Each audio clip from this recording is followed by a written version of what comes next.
You just happened to cross paths with your second sister, Alora, as she brought her scheming boyfriend to kneel and beg Grandpa Silas for his blessing. But right as they were hugging and crying their eyes out, and Grandpa Silas felt his heart soften and was about to agree, the family suddenly heard your inner voice. Oh, my silly second sister, he has not let you transfer cash directly. He is just indirectly hunting for your fortune. Whenever he wants something expensive, he posts it on social media stories, making it visible only to you. Sadly, this total goofball is completely in the dark. She constantly invents natural excuses just to personally hand-deliver those expensive gifts to him. This second sister of mine is absolutely perfect in every way. It is just that when she was reincarnating, she forgot to put skill points into her IQ. You treat him like your true love, while he treats you like a backup ATM, waiting for the day this edgy dragon king takes back his throne. And the first sacrifice he offers to the heavens will be you. Second sister Alora's eyes shake like a 9.0 earthquake. Can you even imagine her shock? She is screaming internally, wondering how she became a sacrifice. What does a backup ATM even mean? Grandpa Silas was completely freaked out internally. What is actually going on here? Could this really be the inner voice of this kid? He shifted his gaze, trying to read the reactions around the room, then locked eyes with the eldest sister, Serafina. She was the one granddaughter who truly understood his way of thinking. The grandfather and granddaughter instantly shared a telepathic understanding. Serafina, keeping her perfect poker face, gave the old man a tiny nod. She had clearly reached the exact same conclusion. The two decided to play it cool and observe the situation a bit longer. Meanwhile, you had not noticed any of this. In just a couple of minutes, massive hidden undercurrents were already surging across the entire room. You caught your dramatic second sister staring right at you, but you ignored it, assuming she was just curious because she had never seen you around before. Deep down, you felt intense pity for her. Your second sister looked so glamorous on the outside, but she was really just a pawn in another couple's twisted romantic drama. The only reason Lucius even came around this time was because he had a massive fight with his actual girlfriend. He wanted to use your second sister to make his real lover jealous, and since she was rich, gullible, and pretty, he could enjoy some comfort on the side. The second those two reconcile, you are getting kicked straight to the curb. Hearing this, Alora's entire brain was about to blue screen, but she forced herself to take a deep breath. That was just money and wealth. None of those things really mattered to her. Grabbing Lucius by the hand, she marched right up to the old man and declared that no matter what, Lucius saved her life. She said that without him, she would not be here, asking Grandpa Silas if this was not more important than anything else. Grandpa Silas scoffed loudly. He wanted to tell her that the Victorian era called, and they wanted their trashy romance tropes back. Pledging your entire body to repay a debt is completely out of style these days anyway. Before the old man could even drop his sarcastic remarks, that completely unfiltered voice echoed in his head again, questioning the life-saving grace. When on earth did Lucius ever save her cheap second sister's life? Hearing this, Grandpa Silas froze mid-motion as he tried to stand. The old fox immediately caught the juicy gossip in those words, and feigning pure nonchalance, he opened his mouth. He asked if she was talking about that college shipwreck incident where she got stranded on a deserted island. Though his second sister was totally blinded by love, she still realized exactly what the old man was fishing for. Refusing to believe in anything supernatural, she quickly confirmed that shipwreck was indeed the one. Meanwhile, you searched your brain for answers. But get this, you suddenly remember the truth, and honestly, your second sister is just way too tragic. She is just too tragic. Listening to this, your second sister wondered how on earth she was tragic. She desperately wanted you to elaborate as your inner voice teased that she probably still had no idea. Back during that shipwreck, it was absolutely not Lucius who dragged her onto the beach. He could barely save his own skin. It was literally a random dolphin that headbutted her ashore. Hearing this, your second sister's entire world crumbled. Even so, she tried to convince herself that Lucius still watched over her all night and kept her warm with a straw mat. But your inner voice delivered a precision strike, declaring that his caring act was nothing but pure, unadulterated garbage. Putting that straw mat over her was not about keeping her warm. He was just absolutely terrified that if she died and started rotting, she would spread some disgusting disease on the island. Second sister actually survived that entire brutal day and night out there on her own sheer willpower. But right when Alara woke up, Lucius happened to stroll by and played the hero to trick her. And incredibly, my second sister fell for his fake act, hook, line, and sinker. After that, she treated him like some perfect dream guy and threw endless family money at him. If she truly wanted to pay back her savior, donating to ocean conservation made more sense. The entire hall went dead silent. Even though Lucius had no idea why the Serafina family suddenly turned so cold, this silence was actually great for him. He smiled. Alara, I am so glad your family supports us. But then she asks, I just remembered catching a glimpse of a dolphin when I fell. Lucius, do you remember that? My second sister suddenly throws out this random question. Caught totally off guard, his heart skips a beat in pure terror. How on earth did she suddenly remember that? He stammers out, you must be remembering it wrong. I have absolutely no memory of that. Lucius tries to play it cool, but the sheer panic on his face already gives the whole game away. Her brows furrow, and her voice drops to sub-zero temperatures as she demands, Lucius, why are you lying? Hearing that brought all my memories back. That entire day and night, I was lying on the beach completely alone. You never saved me. Inside his head, Lucius is screaming, oh my god, this cannot be happening. Seriously. You have to love how her brain suddenly started working. Your own inner voice lets out a gasp. Hearing your thoughts almost makes her stoic facial expression completely break. Lucius stands frozen, unable to squeeze out a single word. His silent reaction basically confirms the truth 100%, completely shattering the final sliver of hope in her heart. She waves her hand in absolute disappointment, just get out. From this moment on, we are total strangers. Go your way, I go mine. Do not ever look for me again. His face turns a deep, burning red. He never expected his massive web of lies to get ripped to shreds so incredibly fast. Shivering under the heavy, judging glares of the entire family, his mental state completely shatters this time. He scrambles away like a terrified rat. Watching him run, my second sister slowly lowers her head. She looks so sad. Please do not cry. Hearing your comforting inner voice, she looks at you with deep gratitude. She thinks to herself, so, this is my new little brother, huh? Sure, his brutal thoughts just stabbed her straight in the heart. But hey, they say if you fail 99 times, you just have to pick yourself up and try once more. Just to make it a clean 100. Honestly? Let's just tie him up. Grandpa Silas squeezes his eyes shut, trying his absolute best to hold back a massive, highly inappropriate smirk. Meanwhile, she is practically fainting from pure rage. The old man quickly clears his throat with a light cough. She is his granddaughter, after all. If she actually passes out from a stroke, he is the one who has to clean up the mess. He speaks up, you must be Kaelen, right? Come over here. Hearing your name, you suddenly remember why you are even here. You quickly jog over and say, yes, that is me. Hello, Grandpa. Silas gives a stiff, highly dignified nod. This man has ruled the brutal business world for decades. He was always a ruthless man of action who rarely spoke. Who could have guessed that a grandson would suddenly show up out of thin air? And honestly, we can all see he has zero clue how to talk to his grandson. Step 1. Handle the money side of things. He needs to give this kid a massive fortune so he never begs anyone for cash. With that thought, he taps his cane. He hates wasting time, so he gets straight to the point. First, he says, welcome back to our family. Second, since you are officially back, there are strict rules you must follow. Hearing this, you feel like you just stepped into a strict school. Is Grandpa actually a wealthy businessman or just a retired school principal? Or do all corporate bosses talk like this? Oh man, when I start working, I am definitely going to fall asleep in every meeting. Extremely boring. Grandpa slowly opens his eyes, lazily staring right at you as you sit completely frozen under his heavy gaze. He stays totally calm and just keeps reading off the long list of family rules he prepared. But he has no idea that when someone gets this incredibly bored, their mind starts doing some highly chaotic things. Case in point, you are so deeply bored that you literally start scanning Grandpa from head to toe. Slowly, your eyes drift down to the back of Grandpa's left hand, spotting a fully healed scar. Sure, some seniors look super serious now, but back in their youth, they were absolute warriors fighting for love. Right then, they froze completely in their tracks. They were totally planning to dodge the old man's incoming verbal blast, quietly stepping back to slide into stealth mode. You are completely clueless. Grandpa is staring, but your mind is totally focused on slacking off. See, Grandpa grew up in the countryside, and he and Grandma were sweet, innocent childhood sweethearts. On her birthday, she was working in the muddy fields all day. Grandpa decided to build some serious romance, gathering a massive bunch of gorgeous flowers for her. He went to deliver them. But before he could finish, Grandpa yells out that he is giving you $5 million. Spend it how you like, he suddenly booms, shattering the quiet room.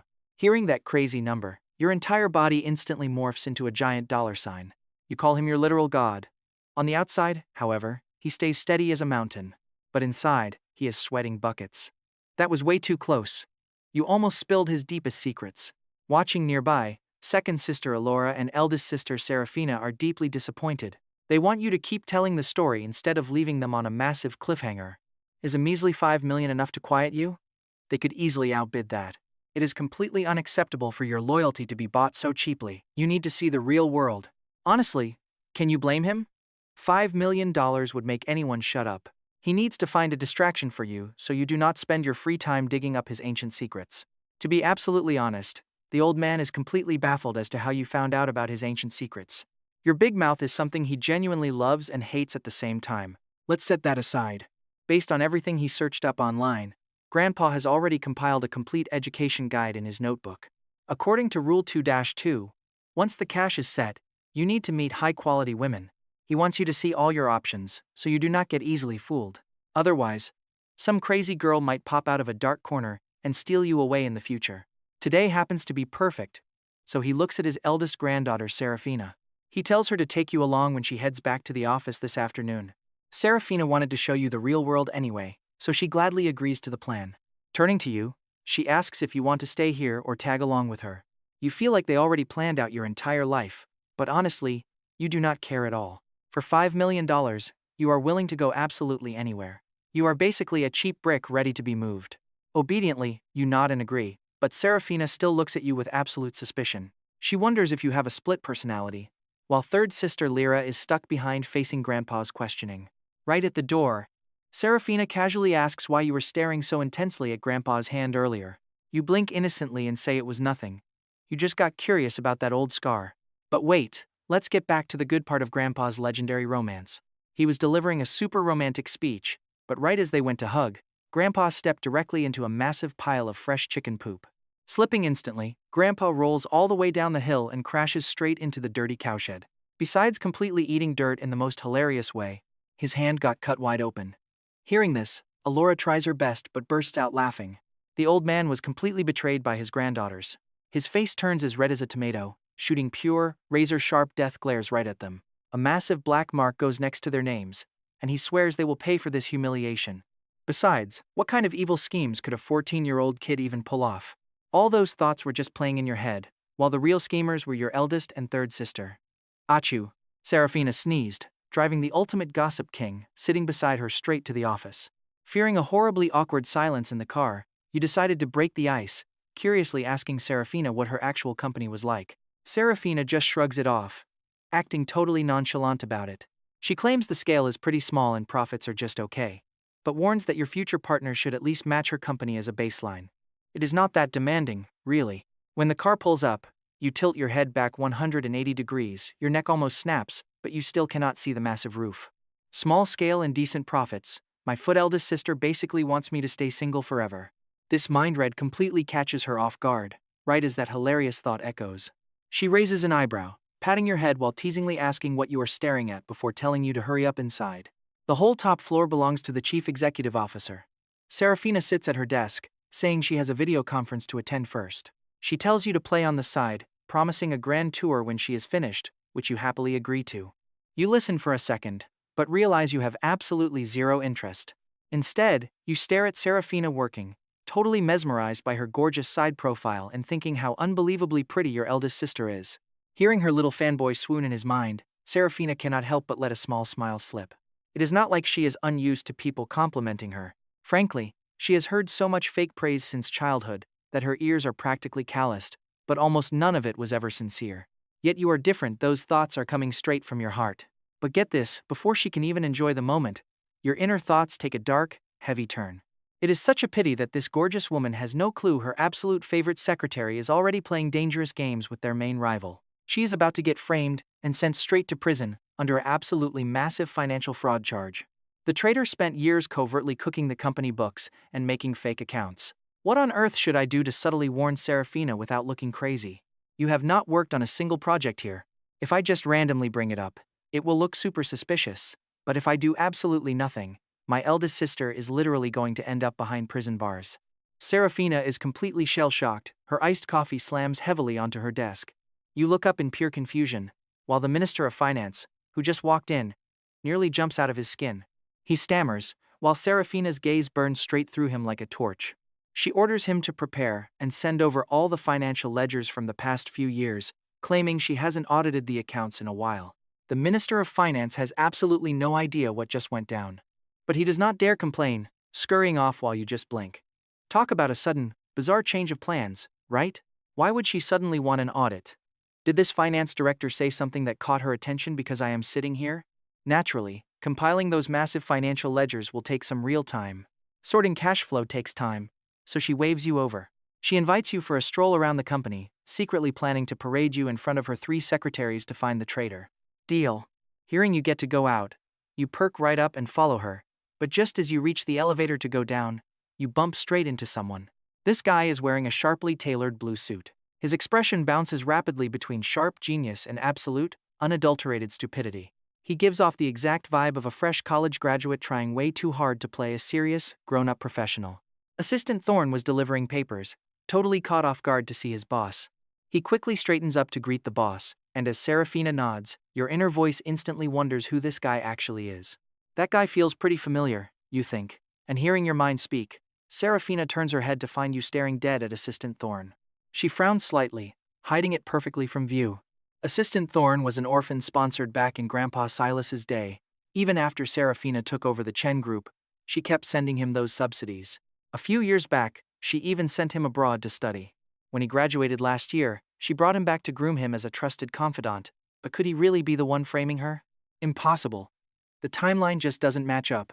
In a mere 60 seconds, endless conspiracy theories flash through Serafina's mind. Still, she smoothly introduces him, presenting Assistant Thorne as her trusted secretary. Then she introduces her little brother, Kaelen. Thorne gives a stiff, nervous greeting, politely calling him young master. Kaelen returns the greeting with a warm, open smile, making Assistant Thorne think to himself that Kaelen really lives up to the title of a wealthy young master.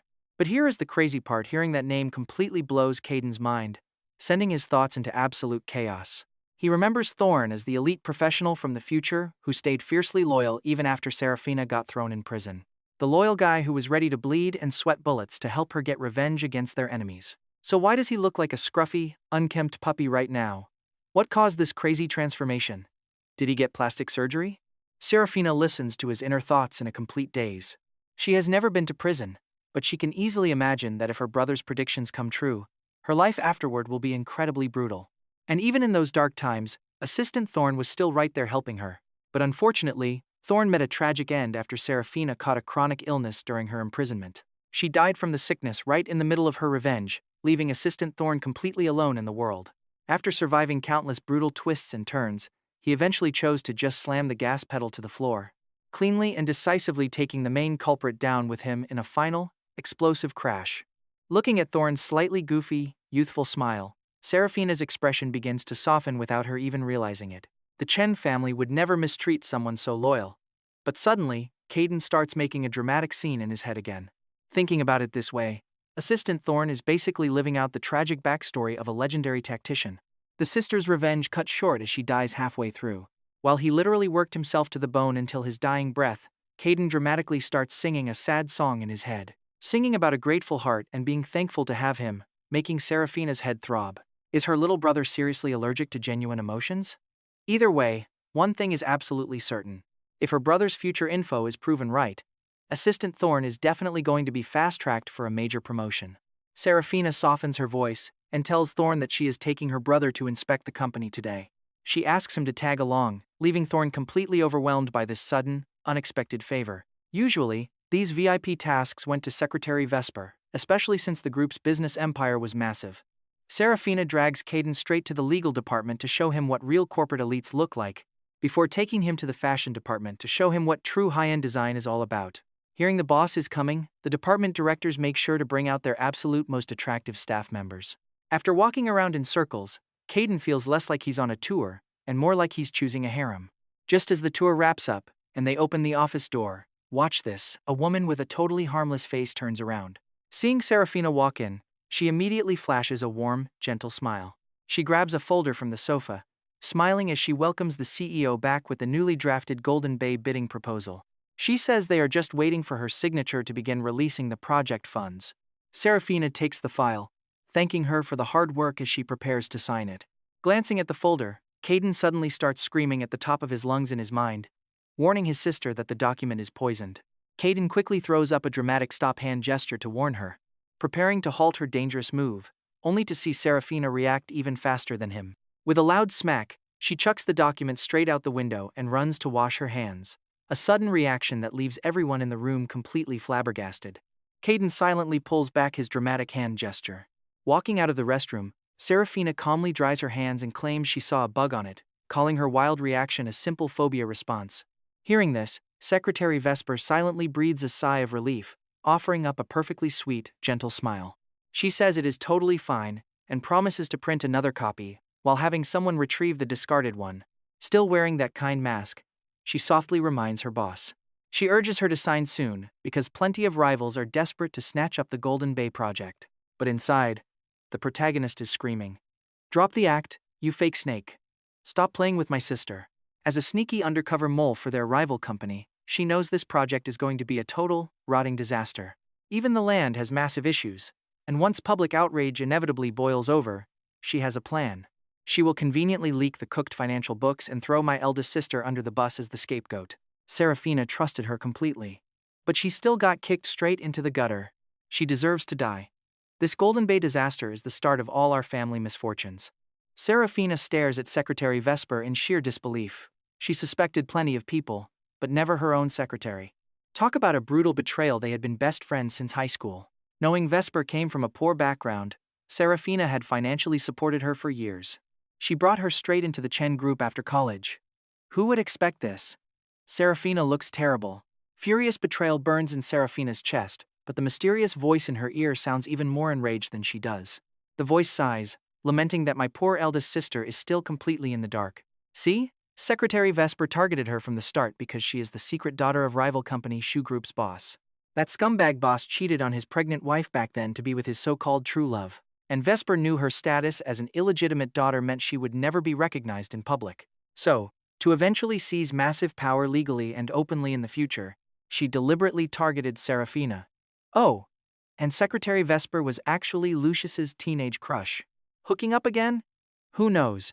Hearing that familiar name, Serafina instantly locks her gaze. So that scumbag was involved too. The voice keeps wondering if they got back together. Lucius is a massive asset for Secretary Vesper because even after Second Sister dumped him, he holds serious dirt on Vesper. Back then, Lucius used Second Sister to sneak into the office and steal highly confidential company documents. These two are basically tied to the same rope. They will fight to the death. Serafina sneers. Later tonight, she will have Assistant Thorne investigate everything. Secretary Vesper has no clue that her deepest, darkest secrets have just been completely stripped bare. She walks back over, carrying a freshly printed copy of the hot bidding document. A fake smile is plastered on her face. CEO Chen, please sign it now. Serafina glances at her, sits back down, and calmly says there is no rush, but Vesper pushes back, saying rivals are fighting for it. Vesper insists the future of this project is unbelievably bright, hoping to sway her. What if a short delay lets someone else beat them to the punch? Seeing Serafina's cold shoulder, Secretary Vesper starts panicking. This was a massive scheme. She had planned it for years. Here is the crazy part: everything was ready to fire. Yet she hit a wall at the start. She cannot wrap her head around it, since it only took 5 minutes to print the stupid document. How did Serafina go from ready to sign to completely changing her mind? Serafina just accepts a warm coffee from Assistant Thorne. She takes a delicate sip and slowly replies that if someone else beats them to it, then it simply was never meant to be theirs, because what is fated will happen, and nothing should be forced. Secretary Vesper puts on a deeply worried face, protesting that she already negotiated everything with their business partners. She was supposed to submit it this afternoon, and delaying it would mean a serious breach of contract. She warns it hurts the Chen Group's reputation. But Serafina sets down her cup, suggesting they tell the partners she was out on errands. She discovered her boyfriend was cheating, and rushed off to catch them in the act. The protagonist can barely hold back their laughter at her misery, wondering if Serafina was a panda in a past life. She is hogging all the snarky bamboo. It leaves Secretary Vesper mouth twitching in anger. Serafina, please stop joking around. They are in a massive hurry over there. But then she asks, little Vesper, how many years have we known each other now? She suddenly asks in a freezing tone, making Secretary Vesper jump in absolute shock. Her eyes dart away. It is almost 10 years now, right? Yes, nearly 10 years. Serafina stares out the massive window, letting out a soft sigh. 10 years is more than enough time for everything to change completely. Or maybe she just never saw things clearly from the very start. You feel that tension? Vesper's heart skips a beat. She tries to read her boss's face, but Serafina looks completely normal. She still radiates the powerful aura of a master strategist commanding her army. Serafina says calmly that there is no rush. She will review the Golden Bay bidding papers later on. Right now, she has other things to handle. After all, the bidding does not start until the day after tomorrow. There is plenty of time. Vesper nods, calling her CEO Chen, while her own mind completely panics. Drowning in guilt, the secretary absolutely does not dare to push her any further. Watching her walk away, Serafina's gaze turns incredibly dark. If tomorrow proves Vesper is actually dirty and has been cooking the company books this whole time, she will never let this traitor off. Going to prison is way too easy for someone who deceived her for years. Instead, she will make this woman wish she was dead while still walking free. Later that night, in the third-floor study of their villa, Serafina explains everything that went down at the company today to her grandpa. Just now, the finance director dug through the past year's ledgers and actually found a massive deficit of $10 million. According to the investigation, the finance deputy director is directly involved too. Grandpa's face turns incredibly dark. He never expected the people closest to his eldest granddaughter would turn out to be backstabbing traitors. But a moment later, a massive wave of relief washes over the old man. Thank goodness he decided on a whim to make you tag along with Serafina today to learn the ropes.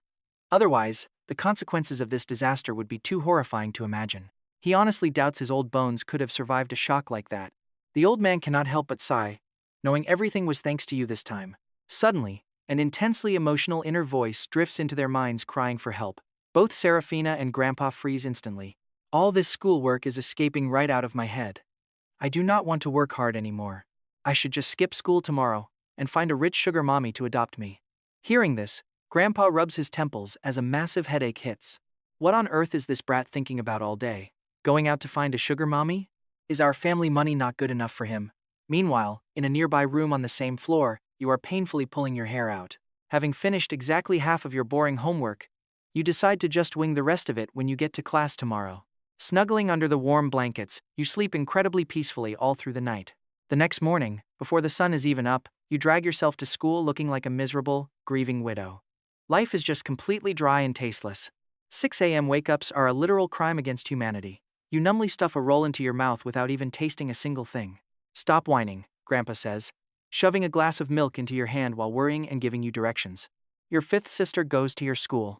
She is in class 3 of the second year in the high school division. Her name is Maeve. If you get into any trouble, go find her. Fifth sister, you think?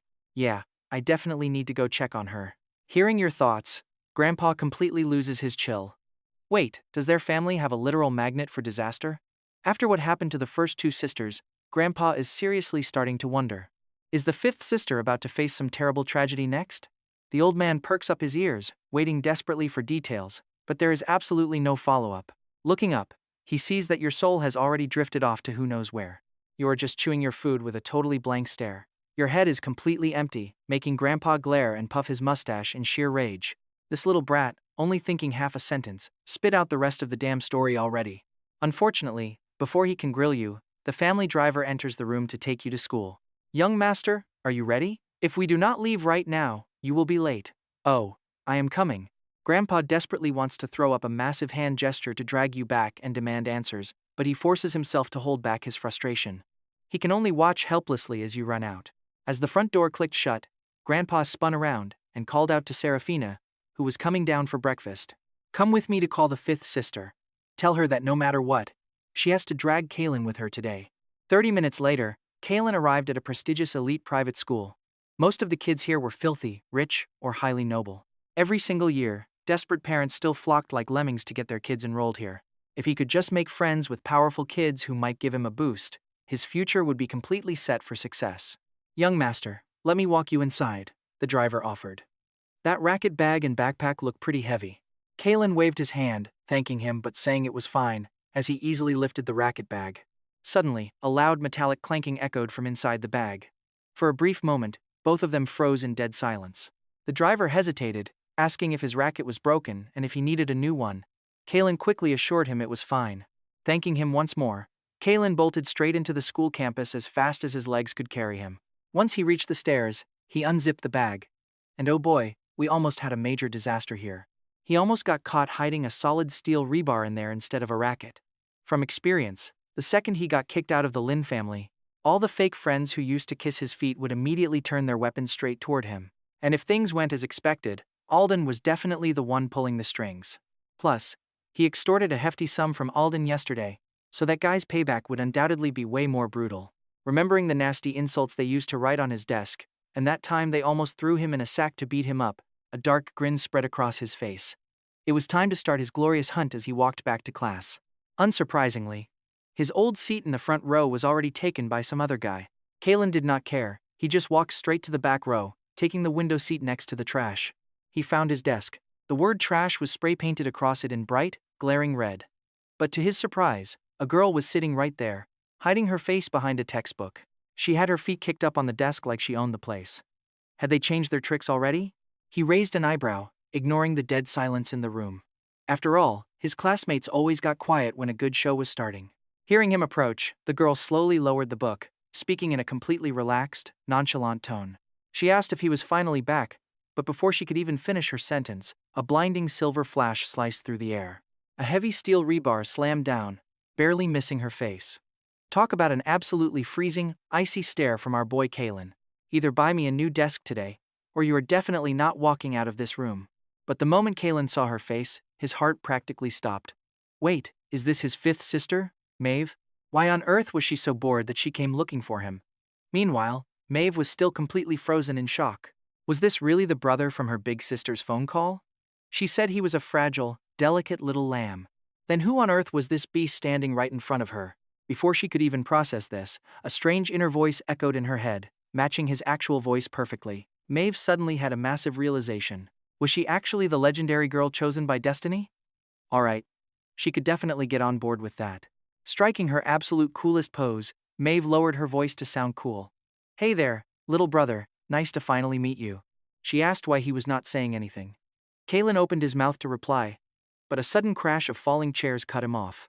Holy crap, Boss Maeve, your little brother is on a completely hardcore level of existence.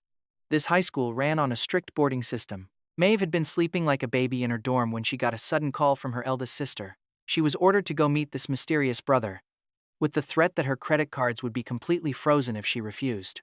Because of that, she had no choice but to bow down to the evils of capitalism. Her initial plan was to just casually show up, do the bare minimum, and leave. But who could have guessed that the exact second she stepped into his classroom, she would find the word trash painted on his desk along with all those nasty rumors. Maeve immediately lost her mind in pure rage. No matter what, members of the Chen family were absolutely not going to be pushed around by some random bullies. See, Maeve was actually the notorious, deeply feared school tyrant of Ningda Middle School, with rumors flying around that her family was obscenely rich. In short, she was someone you absolutely did not want to mess with. What is the meaning of this desk? Whoever wrote it, step forward. Maeve swept a freezing glare across the classroom. Instantly, the room, which was fairly noisy just a second ago, went dead silent as everyone stared at her in shock. But their eyes? Pure confusion and bewilderment. They didn't get why she was helping you. But her next words shook the whole class to their core. Kaelen is my brother and I have got his back, so you all better think very carefully about the consequences. As for the troublemakers, she sneered coldly, I do not care if you confess. Once Kaelen gets here, I will have him point you out personally. Hearing this, the troublemakers instantly panicked, feeling a massive wave of guilt. Meanwhile, the innocent students were even more shocked. Wait, you can see their brains melting. Wasn't Kaelen just a fake young master who got kicked out? Didn't he return to a dirt-poor biological family? So how on earth is his big sister the legendary Maeve? This was totally different from the rumors Alden spread. But Maeve completely ignored the chaotic whispers echoing around her. Instead, she just slept. Textbook over her face, feet on the desk, totally catching up on her rest. She was already imagining you arriving at school and looking up at her with eyes full of absolute worship and respect. But instead, she suddenly heard you shout either you compensate me with a brand new desk today, or you are not leaving this room alive. Talk about a completely ruined script for poor Maeve. Shaken, Maeve tried to salvage her dignity, shrinking her neck back slightly. Little brother, it is our first meeting, won't you say hello? As she said this, she genuinely thought she looked incredibly cool, only to get hit by catastrophic friendly fire from her loudmouth friend nearby, yelling that Boss Maeve's little brother is way too freaking hardcore. Realizing you had just directed your tough talk at the wrong person, you quickly retracted your giant steel rebar, flashing a perfectly innocent, obedient smile. You held the steel bar flat in both hands and presented it to her. "Hello, fifth sister. Nice to meet you. Please accept this steel bar as a gift." Maeve smoothly tossed the bar over to her sidekick. Shoving her hands in her pockets, she stared down the classroom, chin tilted domineeringly. "Point out whoever usually bullies you." "Well, if you say it like that, I won't hold back, all right?" You stepped forward. With your very first step, you slammed your hand onto the shoulder of the guy sitting right in front of your desk. Obviously, not everyone was Alden. This guy, Barnaby, clearly had terrible acting skills, because the second you touched his shoulder, pure guilt flashed through his eyes. Smiling weakly, he asked what brother Kaelen needed him for. "You couldn't be bothered to play games and cut straight to the chase. You are the one who wrote those insulting words on my desk, aren't you?" Barnaby was a classic cowardly bully who preyed on the weak and feared the strong. To him, being poor and powerless was the ultimate sin. A perfect, defenseless target to humiliate whenever he wanted. On the other hand, he spent all his time licking the boots of anyone with real power, including your former self. But since you used to completely ignore lowlifes like him back then, he held a massive grudge. So the moment he heard you lost your wealth, he couldn't wait to crush you to curry favor with Alden. Clenching his jaw, he stammered that it wasn't him. He shut his mouth. No way was he admitting his two-faced nature to you just yet. You guys weren't friends, but you weren't total enemies either, so he hoped you only had weak suspicions. Denying it was his only hope. Too bad. Maeve instantly cut him off, asking if he thought they were all idiots. Crossing her arms, Maeve pointed directly at the security camera at the front of the room, throwing an overwhelmingly oppressive glare his way. "There is a massive security camera right there. Do we need to pull the footage and check?" At those words, Barnaby's face completely drained of all color as a wave of intense regret washed over him. He had assumed you were just a broke, powerless fake with zero background to protect you. Since your grades weren't amazing either, he figured the school would never bother defending you. So, they bullied you without a single shred of hesitation. They didn't even try to avoid the camera. But get this, nobody expected this plot twist to hit like an absolute hurricane. Why even go through the trouble of checking footage? I'm pretty sure quite a few classmates witnessed the whole thing, right? Your face carried a cold, almost innocent cruelty. Realizing where the wind was blowing, the classmates immediately started pointing fingers, shouting that they saw it too.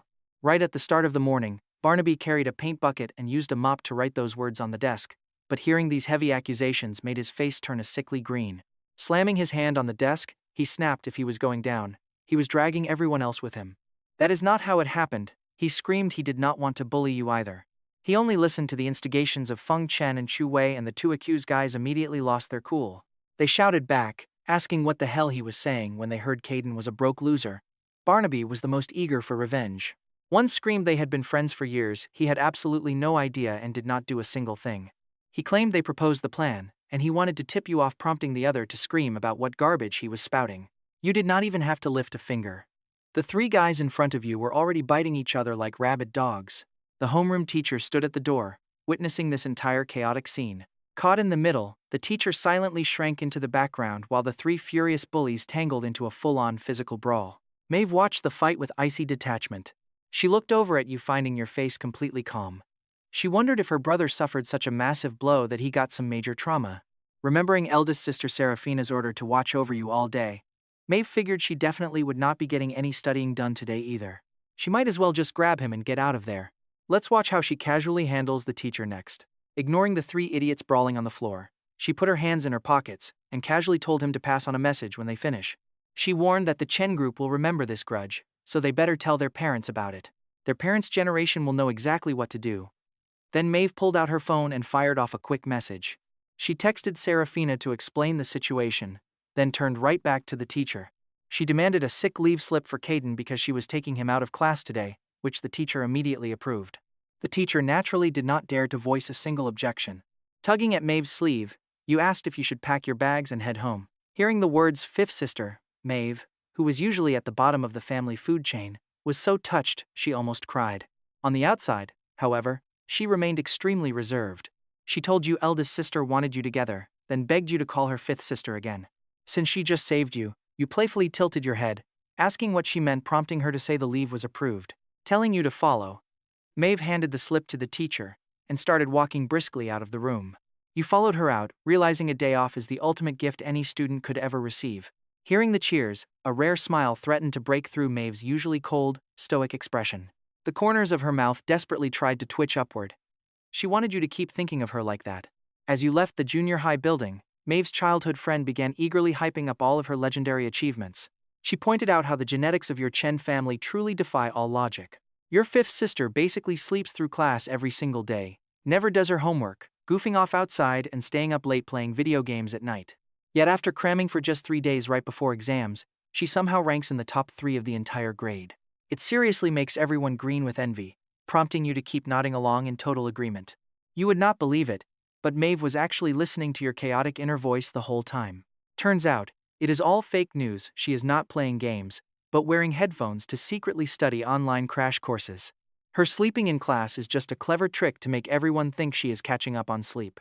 And that untouched homework? Out of sight, she actually burns through hard practice exams like they are simple mobile games. Those 3 days before exams are simply the only time she can openly study without blowing her cover. Her lazy attitude is just a clever camouflage for her absolute overachieving secret weapon. Seeing you listen so earnestly, Clementine put even more energy into her story, letting the words flow like a rapid river. She went on to explain it is not just grades. Maeve is insanely good at sports, possessing absolutely mind-boggling physical stamina. Clementine could not help but show a look of deepest, genuine admiration.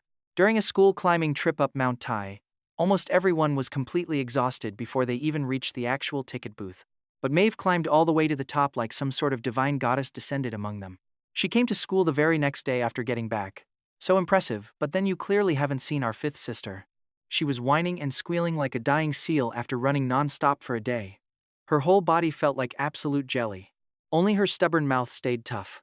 Walking right in front of everyone, Maeve kept her head buried deep in her phone, constantly texting away, without looking up. She was breaking into a cold sweat. This little brother of hers knew way too much. Surprisingly, Serafina, who was usually completely swamped with a million things every day, seemed to know she would text, as the message she sent got a reply almost instantly. From Serafina, she learned she wasn't the only one chosen by the light. Its reach was pretty broad, shining down on their entire family. Serafina also warned her to keep it a secret and always delete their chat history. If you wondered why her brother had all these crazy sources of information, well, Serafina simply didn't dare to ask or even guess. Serafina told her to just pretend their brother was a deity descending from heaven to save them mere mortals. Maeve texted back, "Serafina, are you serious? Since when did you get so funny?" Serafina replied, "I'm not just funny, I'll beat you up. Take good care of our brother, and I'll increase your allowance this month. If our little brother faces any trouble, you really don't want to know the consequences." Maeve grumbled, "It's barely been a day since he got back. Are you sure he's the brother who returned, and not me?" Believing Serafina was just an isolated case, she screenshotted the chat and sent it to Grandpa, complaining about her sister's attitude. Reading it, Grandpa just told her, "Your eldest sister spoke very well. Be gentle with your brother. Don't create a bad image," or else Maeve stopped reading and expressionlessly closed WeChat. Even if Maeve got bribed, or showered with countless sweet words, or had to jump off a cliff, she would absolutely never end up acting like Serafina and the old man. But watch this, right at that moment, a loud whistle cut through the air, mocking Boss Maeve about her race. While the words sounded polite, they definitely couldn't hide the deeply mocking undertone. Hearing that haughty voice, both Maeve and Clementine froze in their tracks, their faces turning completely ice cold.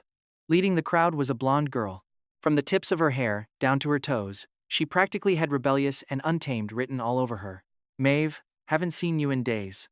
Why so soft? Did you have to go home and nurse a baby? Who are you calling a nursing baby?" Maeve flared up, ready to scream, when a highly sarcastic voice suddenly spoke up from right behind her. "Oh my! Whose little golden retriever broke out of its cage and started barking so arrogantly? Are you counting on animal protection to save you?" Maeve immediately burst out laughing. She stared directly at the bright blonde hair on Astrid's head. Honestly, she really did look like a golden retriever. Astrid subconsciously touched her head, her face darkening as she flew into a humiliated rage. "Who the hell are you?"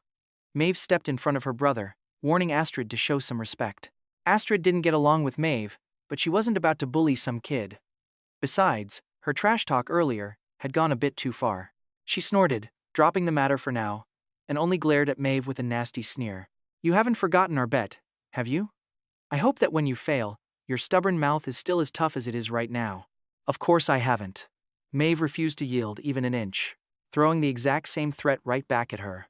After trading trash talk, the group split up. Clementine turned, asking what was wrong. Hearing Clementine's question, Maeve turned around in confusion. only to see her brother staring directly at Astrid's retreating back. She froze, remembering that her arch-nemesis actually had a pretty good-looking face. Her eyes practically popped out of her head. Wait, what? Did her brother actually fall for that blonde punk? She was ready to trash talk to ruin Astrid's image, when she heard you internally screaming in shock at seeing your future sister Astrid in her youth. What is actually wrong with these girls? Do they all go to Korea for plastic surgery when they grow up? Or is this just some insane adult glow-up? Although you knew Maeve always complained that she and Astrid were mortal school enemies who constantly clashed, firing verbal shots every single time they crossed paths, you honestly never expected your sophisticated sister Astrid to have a wild phase where she acted like she owned the entire universe. You just stared at her retreating figure, slowly shaking your head. Oh, Sister Astrid, as incredibly badass and tough as you act toward my fifth sister right now, and that is exactly how pitifully she will beg and try absolutely everything to be her sugar mommy in the future. But looking at it another way, this script is actually pretty thrilling. Her family actually goes completely broke later. Putting these two scripts together means that after our family goes broke, her arch-nemesis actually becomes her sugar mommy. Maeve is having a total internal crisis right now. First, she is totally shocked that her family is going bankrupt, and doubly shocked that her worst enemy wants to fund her entire lifestyle. It just seems completely impossible. That girl is straight as a ruler, so why on earth does she want to be her sugar mommy? What kind of crazy ghost story is this? Maeve is completely dazed. Why on earth did this happen?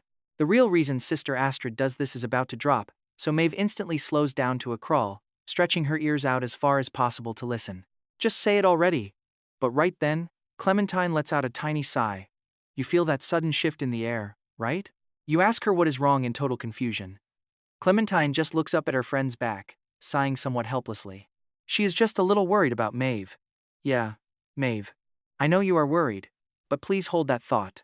I was literally just about to hear the actual reason, and the suspense is killing me.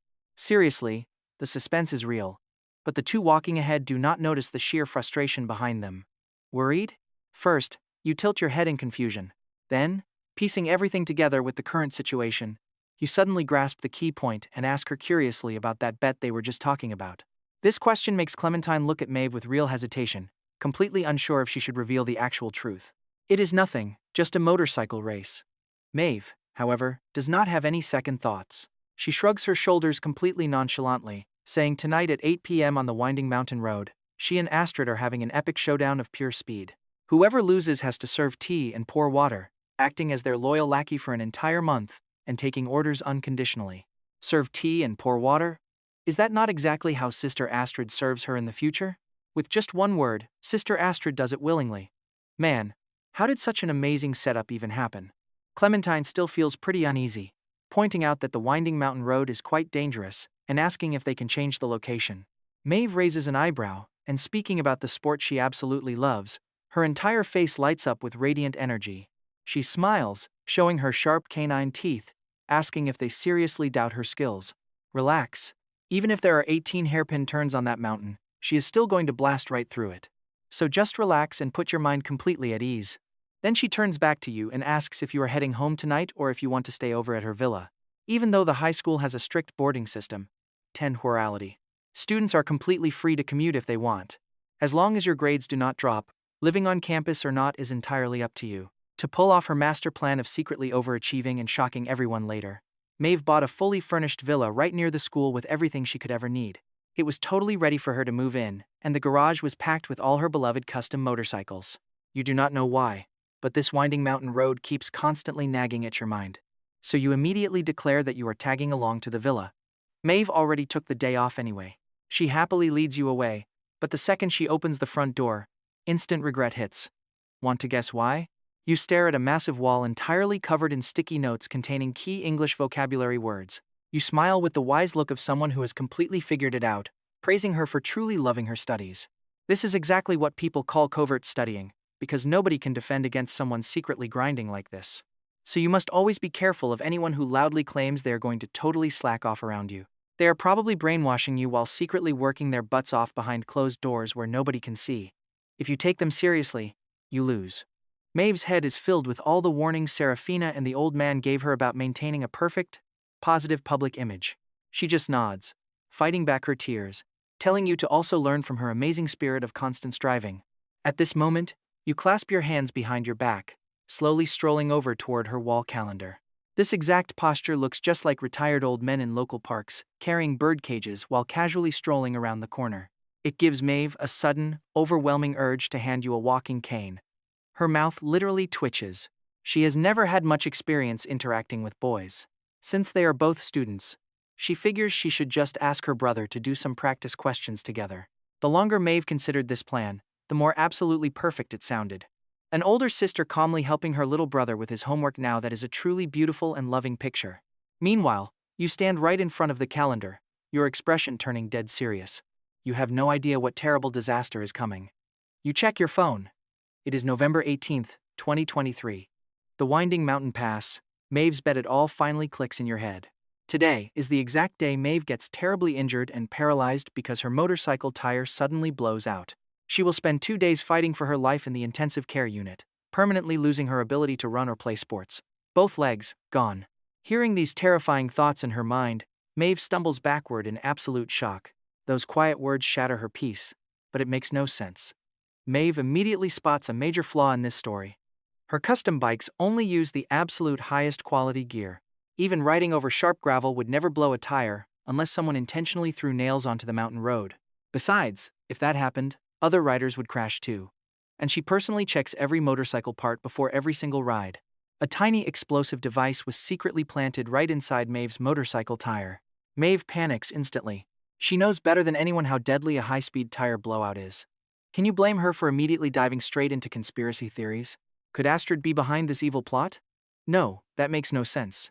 That girl is not that malicious. You remain completely unaware that the girl standing behind you is riding a wild emotional roller coaster from your thoughts. But wait, which greedy bastard actually planted that bomb? You can't quite remember. You nervously rub your fingers together, your brain working so hard it is practically about to melt. Oh right, it was some spoiled wealthy kid, whose family was facing total bankruptcy. He was a shady acquaintance of Astrid.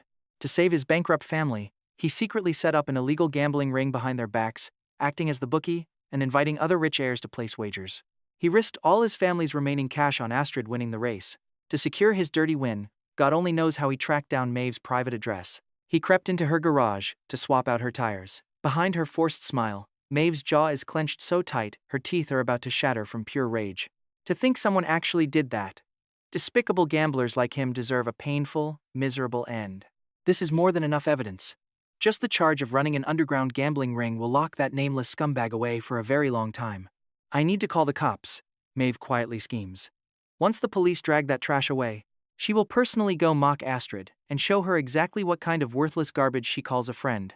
Because of this massive crash, Astrid ended up investigating and discovering the truth. Eaten alive by guilt over Maeve's tragic accident, Astrid stayed loyal even when our family eventually went bankrupt, promising she would take care of Maeve forever.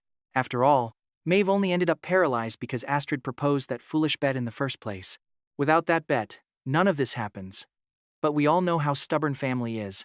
Sadly, Maeve is 100 pounds of sheer, stubborn rebellion. She utterly refused any help. You are a real piece of work, Maeve. This little brother of mine is making up ridiculous stories again. Maeve silently scoffs. But since Astrid apparently has a conscience, I will let her slide and skip the mockery. Maeve genuinely admires her own kind and forgiving heart. How could such a saintly, merciful sister even exist? While she flatters herself, a brilliant plan suddenly sparks in your mind. You turn around and flash Maeve a bright, innocent smile. Hey Maeve, can you show me your motorcycle garage? I have never seen a real bike before, and I really want to look at one. You even add a sweet please at the end. Investigating this will be impossible if I tell Maeve outright. I just have to handle this on my own. First, I will find out where her garage is, trick her into telling me which bike she is racing tonight, and sneakily get the tire model details. Besides, Maeve looks exactly like the kind of sister who lets kids run absolutely wild. Once the time comes, I will make a quick excuse and slip away quietly. I will hit up the pharmacy for some heavy sleeping pills, then track down those exact replacement tires. Come lunchtime, I will drug Maeve to sleep and swap out those dangerous tires myself. Planning this all out, you feel deeply touched by your own silent, heroic sacrifice. This plan is flawless. My only tiny issue is that I have absolutely zero experience repairing motorcycles. But whatever. There is a first time for everything. Plus, he fixed a bicycle once. Surely the mechanics are the same, but Maeve quickly reminds him it is a completely different universe. When she does not reply, he calls her again. Maeve smiles and says, of course he can. But wait a second. She quickly ducks into a room to mess with her phone, then returns lugging an absolutely massive toolbox. Maeve flashes a bright smile, asking if he wants to see a motorcycle totally stripped down. For him, his fifth sister is ready to rebuild the entire ride. From the engine parts to the tires, she will show him every single step. This awesome surprise comes way too suddenly for him. His original plan is totally ruined. He hesitates, asking if it is too much trouble, but she just waves her phone and laughs. She already ordered the manufacturer to deliver a brand new set of top-tier racing parts. She says she will build it now. His love is too heavy, so he should just sit back and watch her work. Maeve takes charge of the whole project. Within an hour, a load of sparkling new parts finally arrives. Maeve carries the massive toolbox in one hand and a fresh tire in the other, leading him to the massive garage attached to their villa. Look at this. The garage door rolls up to reveal rows of incredibly sleek, expensive motorcycles. Red, green, yellow, black, every model imaginable is parked here. Maeve stops right by a fiery red bike and waves him over. She calls him over to see the ride she is taking out tonight. He walks up, admiring its incredibly smooth, gorgeous lines. It is seriously cool, and she proudly calls it her masterpiece. Whenever she talks bikes, she totally lights up with passion. At first, she only planned to explain the basics. Her real goal was simply swapping out the rear tire anyway. But once she realizes he isn't secretly judging her and is actually listening quite earnestly, she gets incredibly fired up to show off. Pulling him along, she cannot wait to explain every single little component, finally wrapping up when they reach the fresh tires. She does not hide a single thing from him, swapping out the old tire right before his very eyes. She sets the old rubber aside, using a small blade to slice open the inner lining. He knows nothing about bike repairs, so he just assumes this is a normal step. Suddenly, both of them lock in, completely focused. But when Maeve's gloved fingers touch a strange circular object inside the tire, her pupils instantly contract. Now, here's the crazy part. Hearing the thoughts is one thing, but seeing the real proof sends a massive shockwave through her. Right now, she remembers the terrible future his thoughts described, where she ends up completely paralyzed in both legs. It feels like she has been plunged into a freezing ice bath. She does not even dare to imagine it.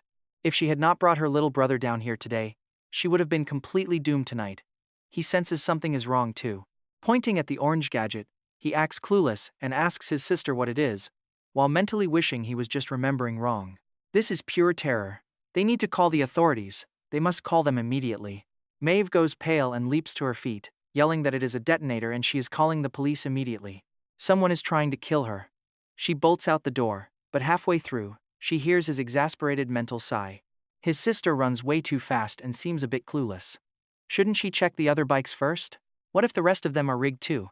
If that scumbag gets caught and blows them all up out of spite, the whole place will vaporize.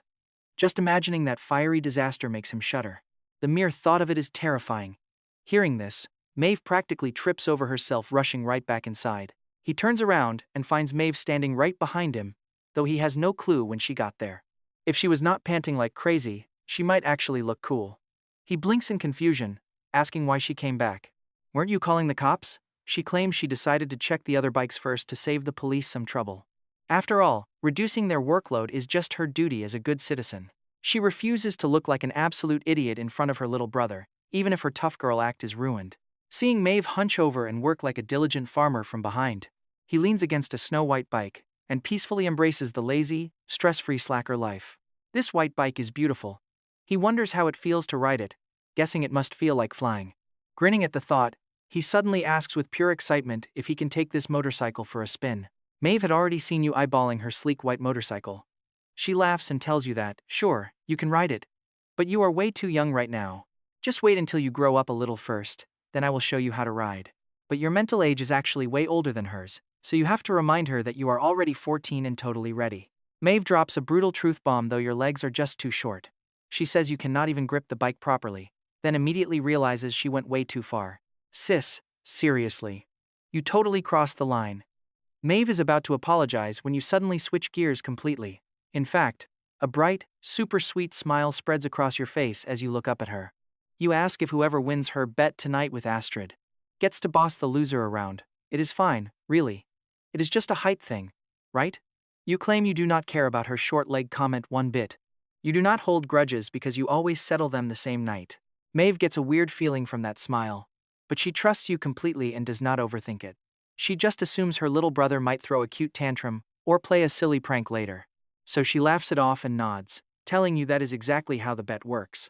Losers have to accept defeat. But first, after fixing her tires, she calls up the cops. The officers arrive fast to start their investigation. Since Maeve uses highly customized tires, only a tiny handful of specialty shops actually make them, making them super easy to track. Using the exact details she gives them, the police track the custom order right back to the garbage crook running the illegal underground gambling ring. Maeve wastes no time punching the guy straight in the face. But when their oldest sister Serafina hears about the chaos, she is absolutely furious. As the victim of the crime, Maeve is supposed to stay and sign a ton of paperwork, but she tells Serafina she has an important racing bet tonight and absolutely has to go. And incredibly annoyed and speechless, Serafina literally kicks her out the door, sending her flying out of the police station with a sore backside. Maeve yells back that she will keep her brother safe and accept her punishment later. Night falls by the time they are finally free. Now, Maeve is not exactly known for her gentle parenting skills. Her main rule is simple: just stay breathing, kid. She quickly buys you some fast food, then hops back on her beloved bike and blasts toward the dark mountain roads like lightning. But she did not forget to call a babysitter first. She even did a quick clean of the whole place, hiding any questionable stuff before her friend arrives. Keep him safe for me. Maeve pats her best friend on the shoulder before telling you that this girl is the ultimate dorm mom. If anything goes wrong, you can totally trust her with your secrets. Honestly, we all know every single college dorm has that one designated mom friend. Feeling incredibly proud of herself, Maeve takes off. The second she is gone, Briar rolls her eyes and shuts the door. Maeve makes it sound so easy, but Briar has zero experience dealing with boys. Still, after hanging out for a bit, she thinks you seem like a pretty sweet, well-behaved kid. Plus, she pats the $300 stuffed into her pocket and smiles. She turns around to offer you a sweet smile, asking if little Kaelen wants his big sister to play some video games. You flash a totally innocent, obedient look, telling Sister Briar that you do not really play games. Instead, you ask to go watch Maeve race. But Briar immediately shakes her head, looking completely disapproving as she quickly cooks up a random excuse. She tells you that some sketchy criminal sneaked in last time Maeve was out, so you both have to stay put and guard the house. You nod understandingly. Just then, the doorbell rings, and your grin stretches a tiny bit wider. You tell Sister Briar that you ordered some takeout and ask if she can grab it. Briar just assumes you are still hungry after that light dinner and ordered a snack. She does not suspect a thing. But the moment she opens the door, she gets a massive visual shock. Standing outside is a giant dude with a blue dragon tattoo on one arm, a white tiger on the other, a massive scar, and a yellow bunny-eared helmet. I mean, just look at this guy, he looks absolutely terrifying. Honestly, he looks exactly like a ruthless mob boss wearing a silly disguise to come extort protection money from some poor soul. Whoa! Briar leaps back in total panic, immediately throwing herself into a wild, defensive martial arts stance. But her lips are shaking like crazy as she stammers, warning him that robbery is a highly serious crime. She threatens to call the cops. Meanwhile, the terrifying rider's stone-cold expression does not even twitch.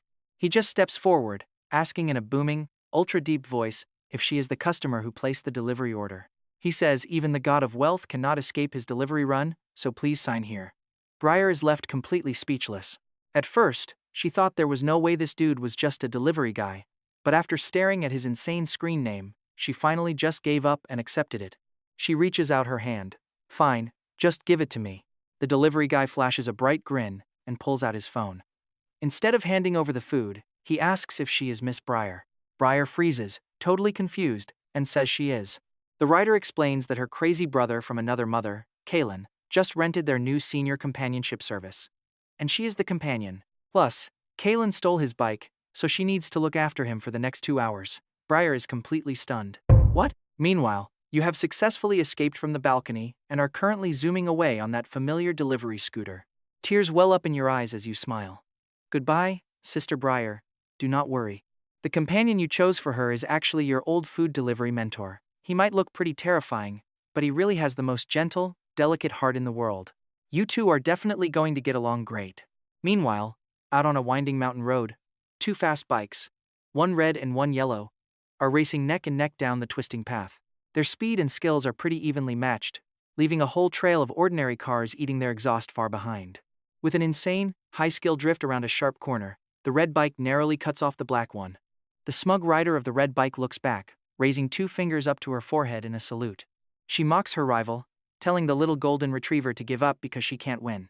She brags about making her play nice and serve her tea for the next month. Astrid just chuckles coldly. Maeve, wait until you actually win before talking all that trash. Keep those dreams to yourself. Maeve opens her mouth to snap back, but a highly familiar engine sound suddenly echoes nearby. Leaning that low at this speed? Pure flash, zero substance. Hearing the roaring wind breaking right behind them, both of the girls spin their heads in total shock. And look at this. A yellow delivery bike suddenly glows in the darkness, beeping its way right into their intense high-speed race. Riding that cheap scooter, completely ignoring the shocked stares of the two pro racers, the delivery guy blasts past them and pulls off a flawless drift on the upcoming corner. He uses raw skill to flex right in their faces, leaving them with some words carried by the wind. Hey, not bad. I will wait for you at the summit. Astrid's face under her helmet completely freezes up. She stutters out, asking Maeve if that is actually her little brother. How is he so insanely good? He did not even brake for that drift. Maeve is even more shocked than her friend. Maeve yells back that she has no idea, since the brat is supposed to be with Briar. The gap keeps widening. Soon, they cannot even see the yellow scooter's taillights anymore. By the time the two girls speed up and finally reach the finish line, they only see the back of a true master looking down on them. She demands to know when he learned to drift like that and who taught him. Maeve is too shocked to even care about her cool image anymore. She lunges forward, her mind completely blown by the painful fact that her little brother just absolutely smoked her in her own favorite sport. You look totally innocent. Nobody taught me. I just ride randomly. You explain that you have never ridden a sports bike before, but delivering food uses basically the exact same mechanics. You tell them you only wanted to test it, and did not expect them to be so incredibly weak. Maeve is left utterly speechless. The physical damage is basically zero, but the emotional disrespect is devastating. Astrid asks what kind of crazy specs this bike has. How does it run so fast? She circles your delivery scooter with a look of pure, utter disbelief. Now watch her face. Astrid is convinced this delivery scooter has some secret high-tech engine hidden inside. You act cool, telling her to stop looking because you only installed a simple guarantee delivery timer on the dashboard. The only thing overtaking my back wheel is my front wheel. In my job, either the food stays hot, or my corpse goes cold. Astrid looks at her high-end bike, then at your dopey yellow scooter, and falls completely silent. She mutters a sarcastic thank you, her heart thoroughly crushed, but you do not give them much time to cry. With a bright smile, you open the recording app on your phone, playing back your chat with your fifth sister. You remind Maeve about her official high-stakes bet with Astrid. The first person to cross the line tonight gets to boss the other around. They both immediately admit defeat and accept the rules. Since they were both pretty overconfident in their skills, Astrid and your sister never once imagined a random third racer could ever win. These two had ruled the local streets for years, well known to everyone at Ningdae Middle School. The very people nobody dared to mess with finally got their karmic payback today. The second Maeve walked through the front door, Briar almost burst into tears on the spot, crying out that her boss was finally back. Apparently, that delivery guy got a message saying the employer was finally back home. He grabbed his bike and slipped out the side door, leaving poor Briar behind. You have no idea what inhuman torture I endured these past 2 hours. I was literally forced to complete 3 entire test papers, which made my very soul want to vomit. Your little brother completely ruined me. The rest of her words died instantly, her complaints cutting off the moment she saw the bizarre scene waiting at the door. There you stood, walking right down the middle with the biggest, happiest smile, while playing video games on your phone. On your left, Astrid held heavy shopping bags in one hand and bubble tea in the other, occasionally lifting it to your lips for a quick sip. Her face was practically screaming, how on earth did my life devolve into this? Just pure existential dread. And on your right, fifth sister was diligently waving a tiny fan, obediently keeping you cool like a hard-working servant. Honestly, their only shared comfort through the confusion was a bit of relief. At least their worst enemy had not won the race. Briar's brain completely short-circuited. What kind of ancient emperor lounging with gorgeous concubines kind of scene is this? Astrid casually tossed the shopping bags onto the table, kept one hand in her pocket, and waved. She playfully teased you on the couch, asking if the young master would finally let her take her leave. Fifth sister, totally locked into the game in her brother's hands, did not hold back, telling her to beat it already. Astrid muttered a quick goodbye, thinking these siblings both shared the exact same heartless, throwaway attitude. Right away, Briar realized that out of the 3 people here, she could not afford to offend a single one. Briar bowed out next, while you, fully aware you had just scammed them, politely thanked them with a beaming smile. Waving bye to Sister Briar and Astrid with obvious double standards, fifth sister used her last drop of manners to walk them out. She came right back and kept watching you play. Before long, you two got completely hooked, teaming up in Peacekeeper Elite, to absolutely wreck lobbies of total noobs. You both played until exactly midnight before calling it a night, not because of school, but because your aim was too cracked. Your ridiculous skills completely broke the enemy team's mental, so they reported you for hacking. And just like that, boom, you got banned. Fifth sister absolutely lost it at the unfairness. She hurled some incredibly creative insults, only to get reported by the opponents and slapped with a 7-day ban herself. With both accounts locked, these two defeated siblings had nothing left to do but go to sleep. The very next morning, the delicious scent of breakfast gently woke you up. Fifth sister had ordered a premium morning tea set from Tianjin Pavilion, laying out everything from classic dim sum to fancy specialty dishes. Why is this Xiao Mai so green? Something is sketchy. So let me heroically risk my life to taste test it. Wow, this egg tart looks incredibly fancy, and apparently they even stuffed it with bird's nest. Absolutely awesome. Honestly, I can't tell any difference from standard bakery ones, but this crab roe soup dumpling smells absolutely divine. What a sad, empty life I was living before. While stuffing my face, I texted my girl, asking if she was awake yet, and blowing her a kiss.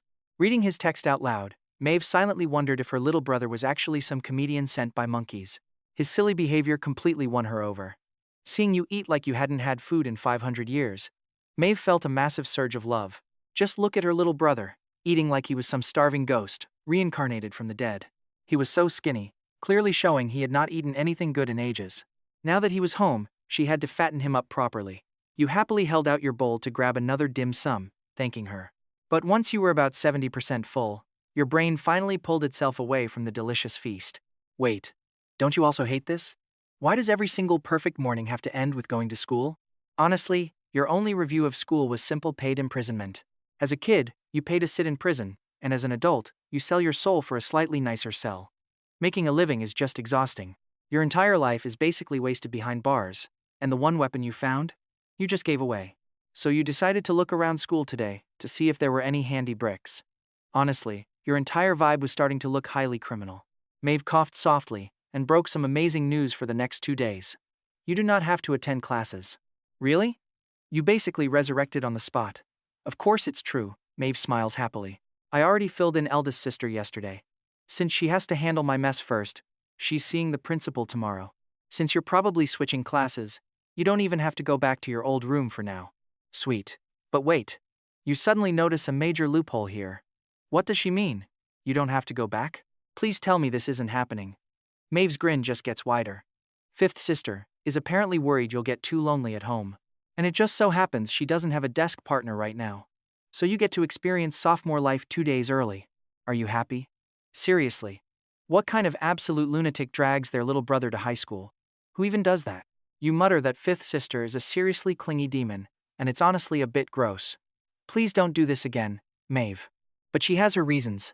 Suffering her own failure is bad, but watching her little brother slack off is pure agony for an older sister. Even though you're 10,000% unwilling, there's absolutely nothing you can do about it. The ship has sailed. Maeve is dead set on dragging you with her. Class 3. Year 2 of the high school division was the elite gold class that Ningdae Middle School always focused heavily on. The kids here don't just come from rich and powerful families, they also have excellent grades. Of course, some were just forced in. On this campus, Maeve is already a complete legend. Now check this out. When she drags you inside like a helpless little chick, everyone stares. You just trail behind, grumbling the entire way. You whisper, "Sis, is this how you treat your boss?" This is honestly cold as ice. Maeve keeps a tight grip on you so her little brother can't make a run for it, replying with a lazy smirk. But since the little boss wants to ditch me and run, I've got to hold on tight. You both finally walk over and sit down. Maeve's desk is located right in the middle row, leaning slightly towards the windows. She picked this specific spot for the view, and the lighting is absolutely perfect for slacking off during lectures. You get shoved into the window seat, right behind a girl named Briar. She stares back at Maeve in complete shock. She whispers, "Boss Maeve, why is your brother here? Did you clear this with our homeroom teacher, Mr. Baldrick? Watch out or he'll strike you with a lightning bolt." Maeve just shrugs, saying she's about to go discuss it. She plans to beg for forgiveness later from old Baldy, then heads off. See, for students in an elite class like this with crazy powerful backgrounds, the school had to hire teachers with equally wild and legendary backgrounds just to keep them in check.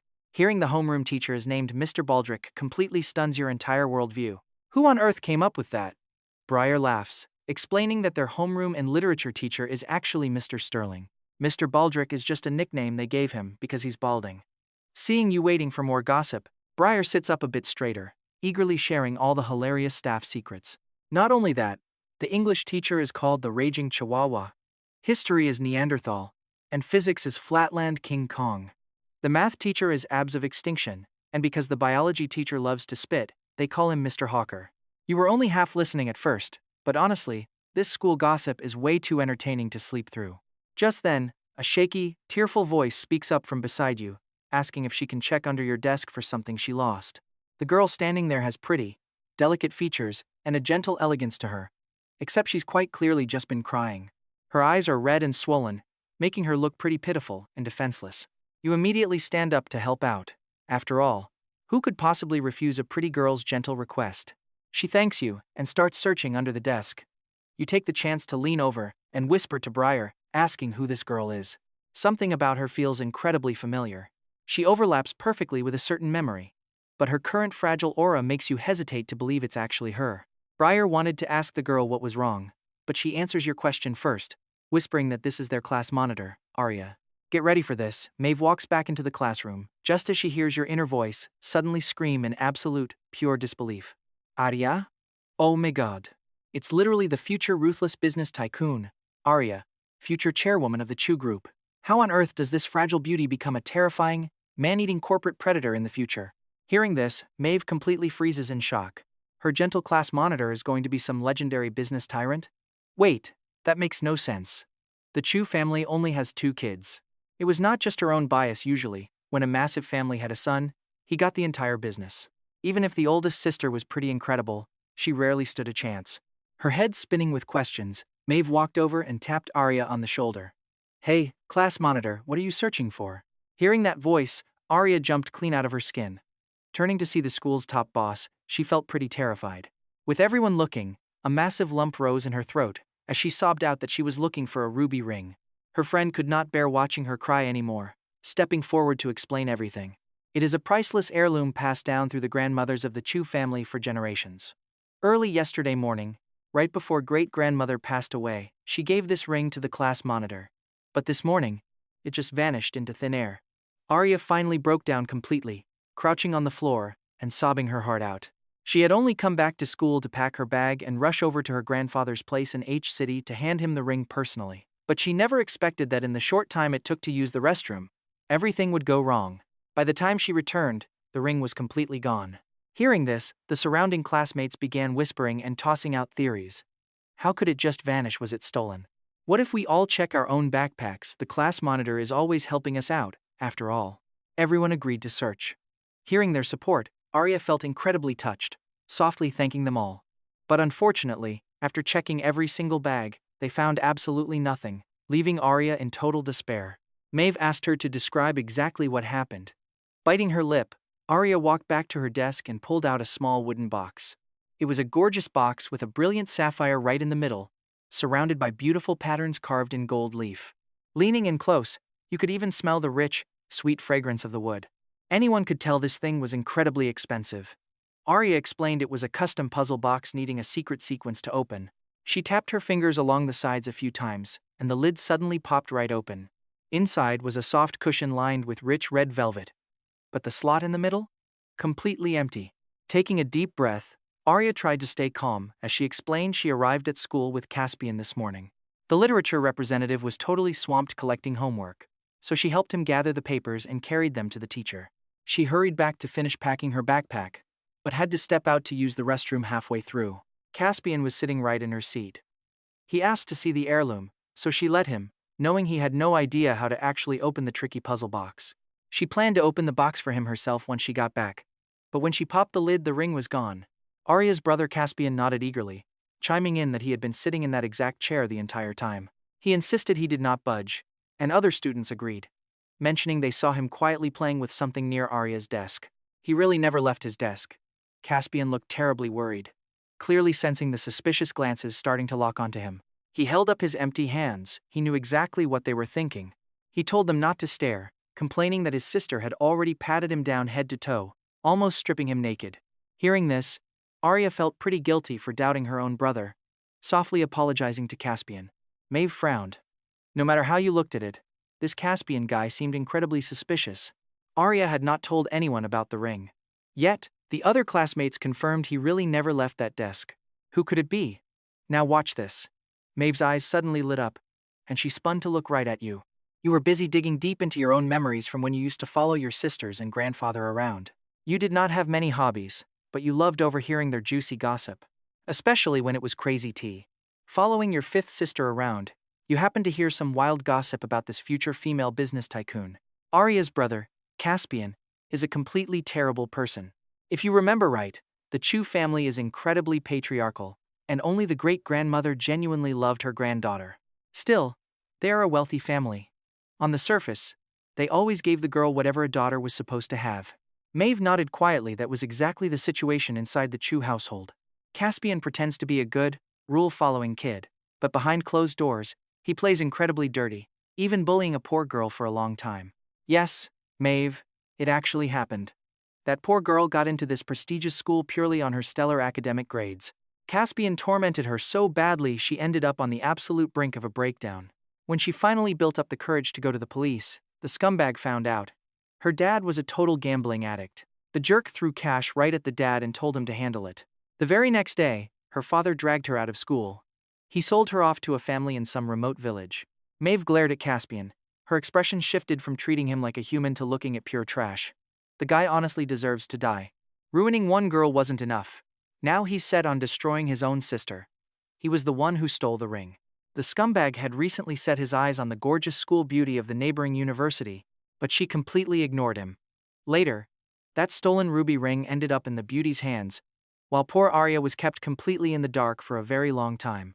She never knew the truth. Because of this whole setup, her already low status in the family plummeted even further.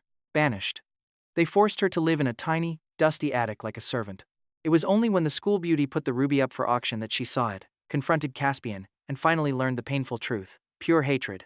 Believe it or not, the trending topics back then were completely flooded with Caspian's massive, overwhelming scandals. She worked hard to build her corporation. To make sure it didn't get dragged down with him, Arya went public. She exposed exactly how terribly the Chu family had treated her for all those years. After investigating, she tracked down the poor girl who had been sold to the mountains. Turns out, she kept the crucial evidence of Caspian's old crimes. Bound by their shared, deep-seated hatred, the two women teamed up and sent the scumbag straight to prison. Since the public sympathized with Arya's miserable past, the Chu group's stock didn't crash at all. It actually skyrocketed. Arya successfully used her past suffering as a stepping stone to climb higher. As for that other girl, she eventually became Arya's fiercely loyal chief secretary. Maeve was impressed. She genuinely admired how Arya handled things. But here is the real issue.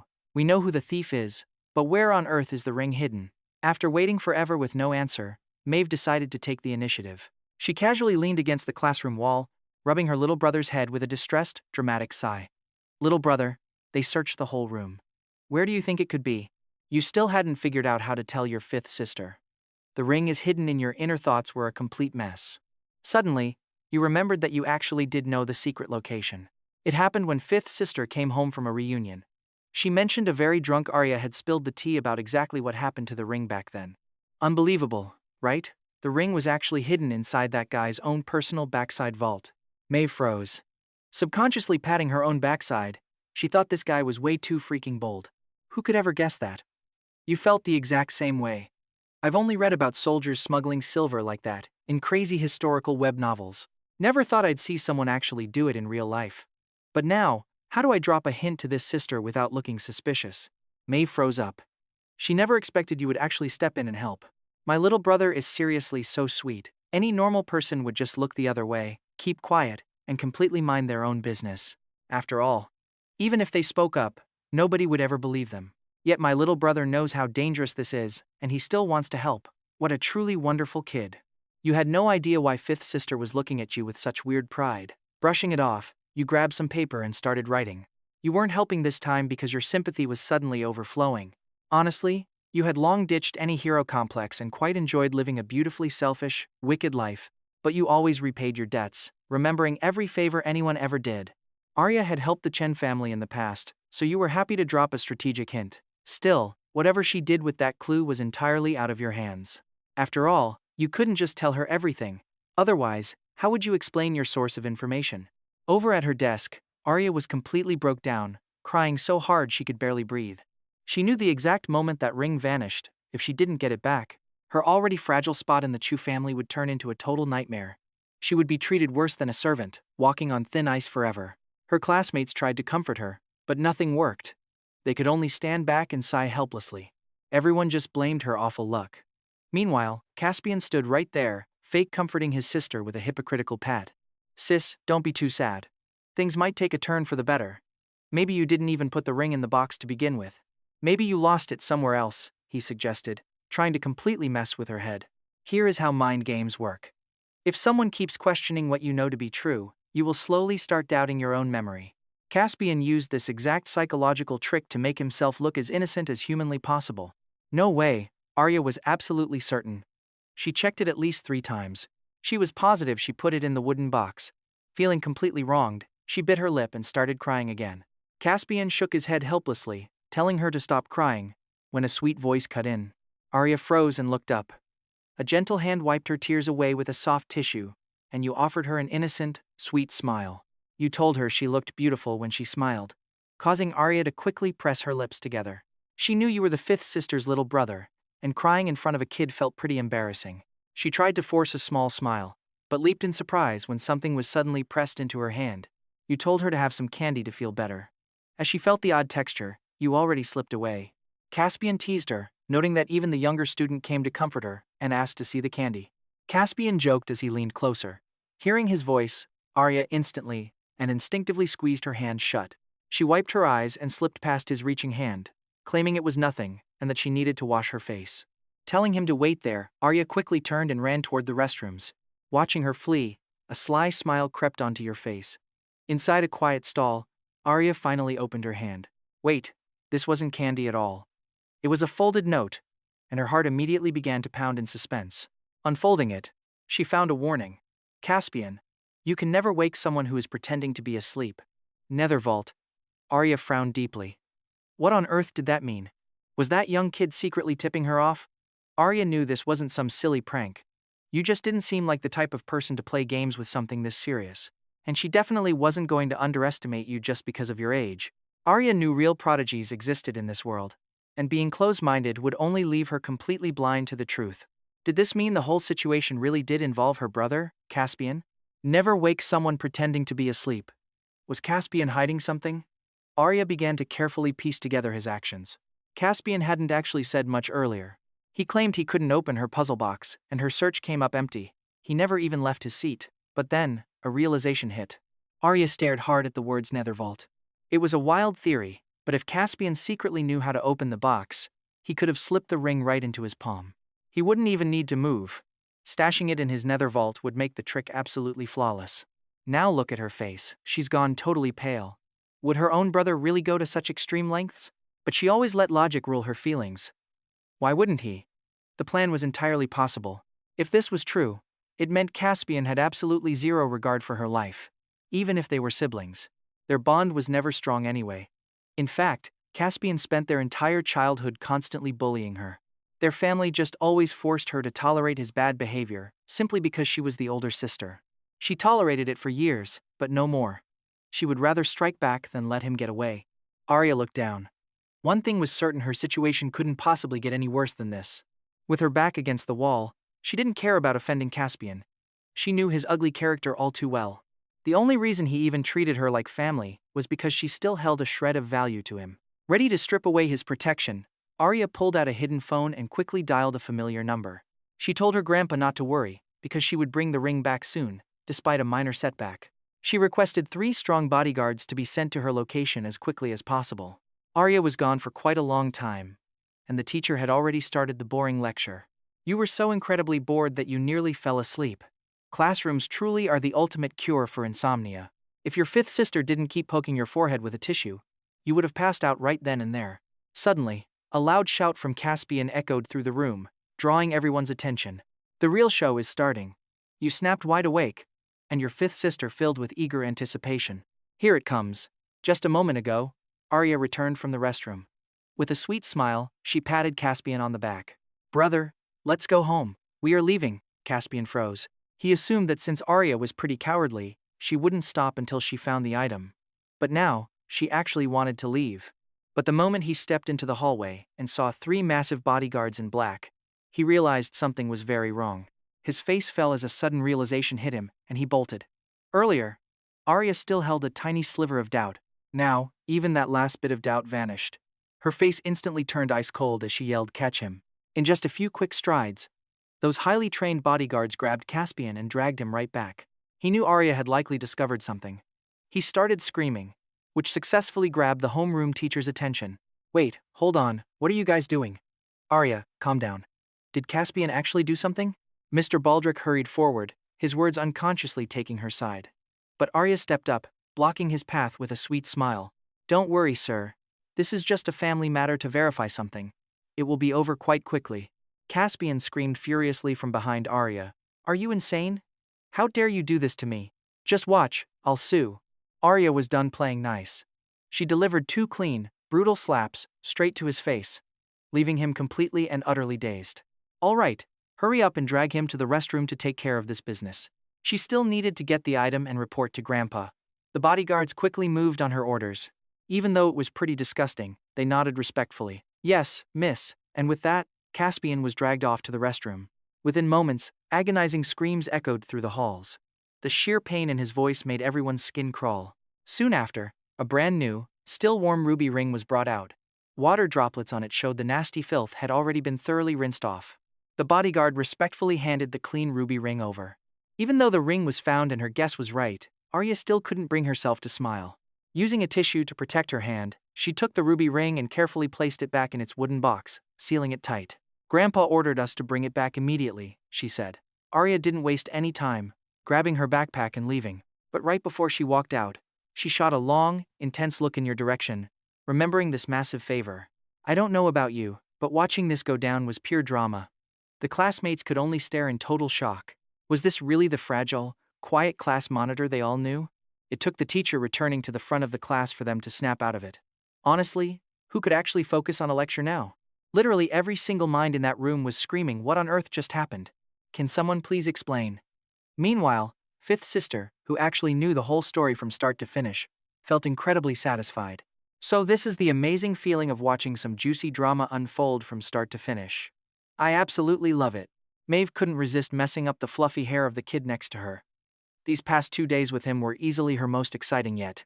Your hair got messy, and your face scrunched up as you quickly shoved her hand away in annoyance. "Stop ruining my hair, fifth sister. I won't grow tall. You were a late bloomer, currently 1.6 meters. But you'd shoot up to 1.8. So for now, until you actually hit that growth spurt, you relied on pure superstition to protect your height." Maeve assumed you were still upset about her earlier joke calling your legs too short. Feeling slightly awkward, she said, "It's fine. You haven't even hit puberty yet. You still have plenty of growing to do. After school, Big Sis will buy you some milk." "I want yogurt," you countered. When it came to food, you had strict demands. "Sure, buy whatever you like," Maeve said with a soft smile. Just then, the bell rang, and a new teacher walked in. The loud classroom instantly went quiet again. Aside from that crazy morning drama, the rest of the day flew by in a busy blur. Who even knows what keeps students so busy? Honestly, here is a wild twist. You expected to spend the day just dreaming in class, but somehow ended up spending it stuck in the teacher's office instead. Talk about a complete shift, all because your presence as the new class mascot was simply way too distracting. During class, the other students couldn't stop looking back at you, and they'd crowd around to chat during every single break. With such an adorable little brother acting as her perfect contrast, even Maeve didn't seem so terrifying anymore. After walking past the classroom for the 5th time and seeing this, the homeroom teacher finally couldn't take it anymore. His expression went completely dark. Ignoring Maeve trying to hold on to you and the loud protests from other students, he snatched you up like a mascot and carried you off. "Well, brother, you are completely on your own now. How on earth did you end up getting caught in the crossfire of someone else's disaster?" Especially when you reached the staff room. Seeing the head of the math department pulling his hair out over a brutal problem, you casually decided to help him out. After that, things quickly escalated into absolute madness.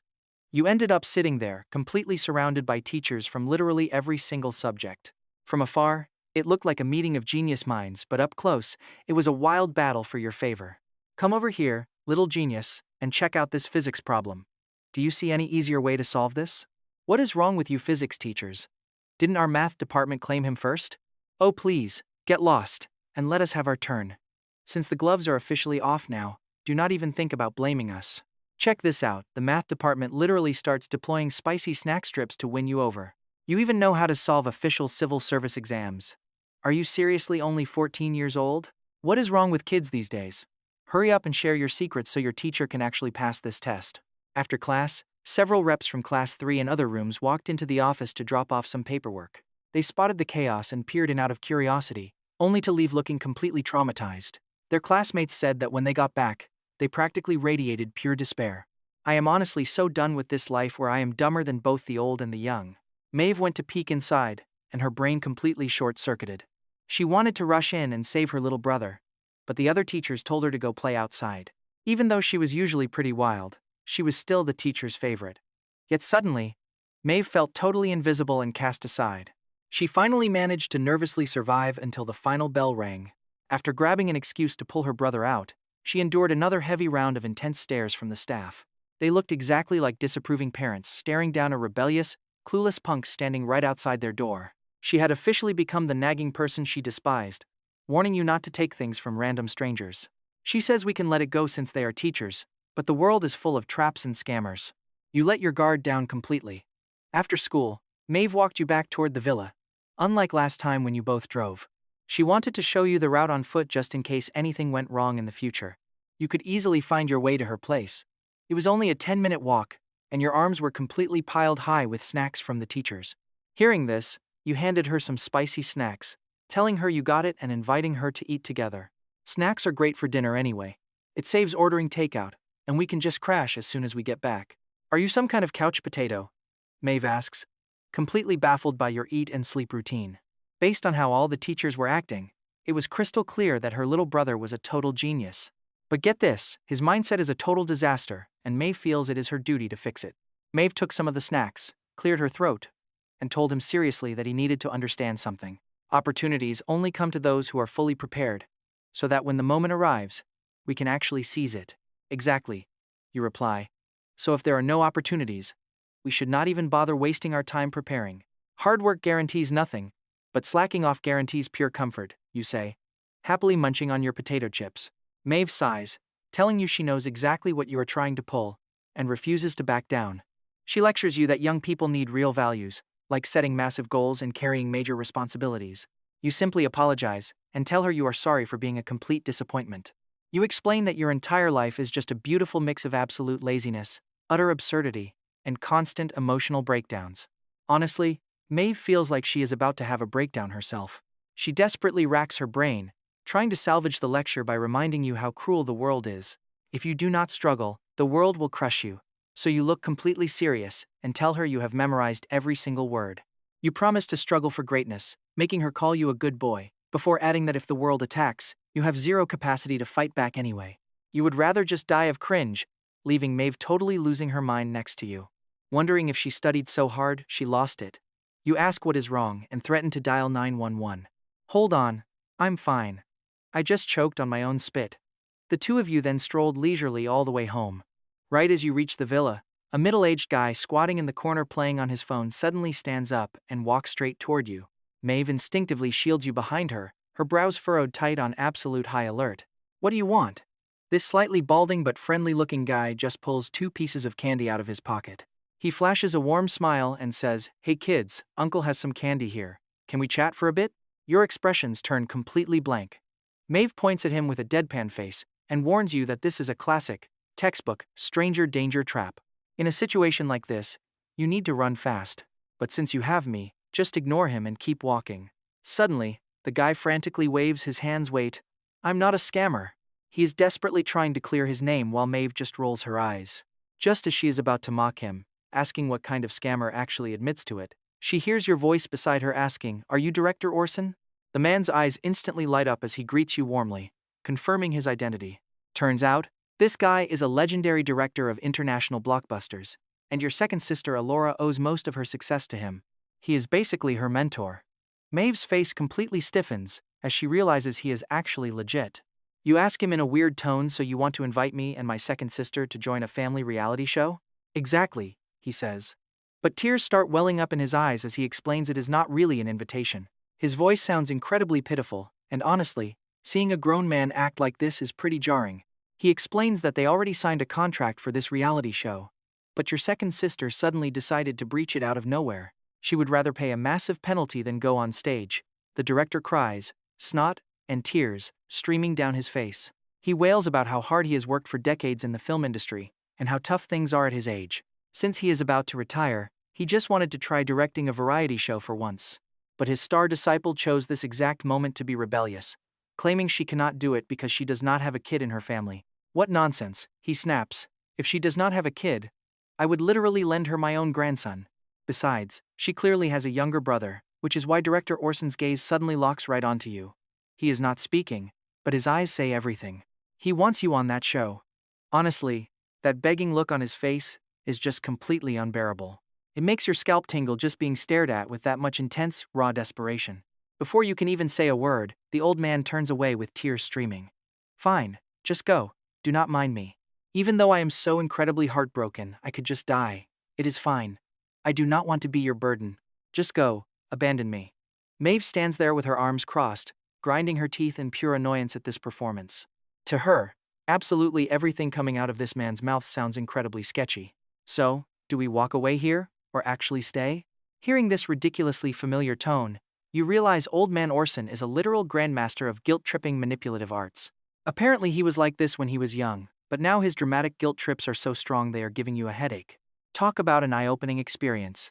This is what a real master manipulator looks like. After decades of surviving the entertainment industry, director Orson did not achieve huge success by accident. He obviously knows how to read people perfectly. On the outside, he is sobbing pitifully, but secretly, his eyes are locked right on you. Excellent. His target is lowering their guard, and their defenses are about to break. Time to add some serious fuel to the fire. Suddenly, a loud roar echoes from nearby Old Man Orson. I knew you were hiding out here. Followed by the terrified scream of a random bystander. It literally sounds like a scene straight out of a zombie apocalypse movie. A woman covered in fake blood, wearing tattered clothes with messy hair and a terrifying expression, comes sprinting like a zombie straight toward you. Zombies, holy crap, retreat, retreat. Run for your lives, director Orson yells, his face completely pale with terror.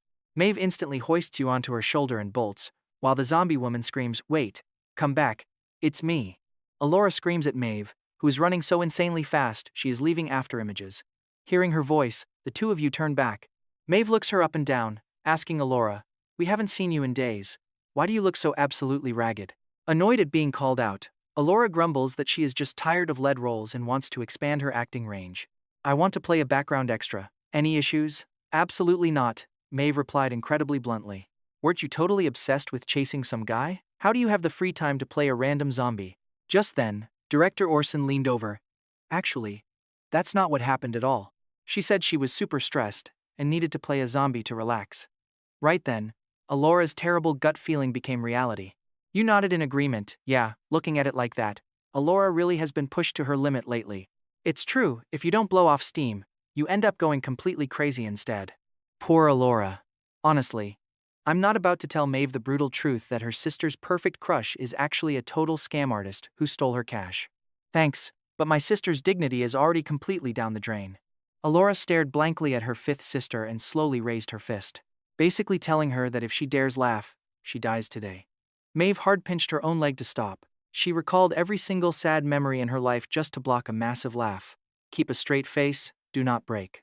Otherwise, Alora would definitely throw hands. Seeing her sister choke back the grin, Alora turned to director Orson. Hey, old man, didn't I already reject you and say I'm not doing this family reality show? Why did you track me here? I can just pay the breach of contract fee. Do I look like I need your tiny penalty cash? Director Orson fumed, mustache twitching. I want you on my show. We had a deal. Why back out now? After all, this stubborn director was her mentor. So Alora couldn't be too mean. Nor could she admit that Lucius, her lying scammer ex, was actually on the cast list. She definitely didn't have any feelings left for him. Even if she felt a tiny bit hesitant before, that completely died the moment Serafina proved he helped a dirty assistant steal company files. Now, that guy is just an enemy. She wouldn't show any mercy and wanted to absolutely crush him. Joining this show was her perfect chance to do it. But since it was a family show, it would definitely drag you into the drama. She hated the idea of her brother getting caught in the mess, so she decided to let you choose. Besides, she knew her brother was way too lazy to ever agree to any real work. My brother still has school, she claimed. There's no way he wants to be on TV. Ask him if you don't believe me. You stood there completely confused. Why did she blame you? Under Old Man Orson's intense, hopeful gaze, you thought for a second, what's this show even called? Director Orson beamed with pride, explaining he gave it the epic title, Burning Family Bonds. How's that? Doesn't that name just scream drama? Honestly, you felt like you'd been hit by absolute lightning. Keeping a totally deadpan face, you thought this director had a really special gift for naming things. Anyone watching would literally think it was about families falling apart. But wait, this show sounds incredibly familiar to you. Suddenly, Alora and Maeve snapped their heads up, perfectly locked in to listen. Give us the tea. Our ears are wide open. Oh, right. You remembered the guests on this show are completely bizarre. They all look completely perfect and classy on camera, but behind the scenes, their real lives are a total disaster zone. A few of them almost got permanently banned from show business. Later, Old Man Orson ended up crying because when the episodes aired, they had to cover everything in heavy pixelated censorship. They could have just cut those scenes out, but if they actually did that, the entire cast would disappear completely. If his connections weren't absolutely massive, the show would have been cancelled instantly. Working hard for a whole year, only to end up right back at zero. Both sisters couldn't help but look at Director Orson with absolute pity in their eyes. Alora even wondered if she should gently tell her mentor that television wasn't for him, and he should honestly just stick to directing movies. Plus, you recalled the other guests invited to the show, which included Alden and his future obsessive fangirls. That sounds like way too much trouble, so skip it. Alora nodded in total satisfaction. For once, she was incredibly thankful her brother was a massive slacker. Being lazy was absolutely glorious. He was pure, unfiltered laziness. After your rejection, Director Orson looked pretty disappointed. Seriously, you Chen family members are unreal. Cold hard cash is sitting right here, but you just refuse to take it. You would rather pay $1 million penalty than take $1 million paycheck? $1 million paycheck? Instantly, your voice shoots up an octave, while your eyes practically turn into giant dollar signs. Director Orson senses the shift. Suddenly, his back pain completely vanishes and his legs feel great. The whole world lights up. Yeah, we pay $1 million after every single episode. Plus, we even cover the fees. Alora facepalms, realizing things are going south. You see, this lazy guy isn't just a slacker. He absolutely worships cash. You whip out your phone, here is my bank, WeChat, and QQ email. Just wire my money directly to these accounts when it is time. Old Man Orson, using hyper-fast reflexes from 20 years of marriage, quickly scans your QR code. Awesome. I will send over the contract later. Filming starts the day after tomorrow. The production crew is coming right to your house. Alora falls totally silent. Seeing this, Maeve happily gloats and pats her shoulder. Since she was the youngest, she was always the one getting ordered around. She had never seen her big sisters lose like this. Hey sis, how does it feel? Is your heart turning cold right now? Do not worry. Just wait until you have to explain this to Grandpa and Serafina. You will feel true, deep despair then. Alora slowly turns with a bone-chilling smile before that happens. I will make you despair first. Meanwhile, you grab a chair and sit down. You cross your legs, enjoying the chaotic fight, with absolutely zero intention of stepping in to stop it. Go get her.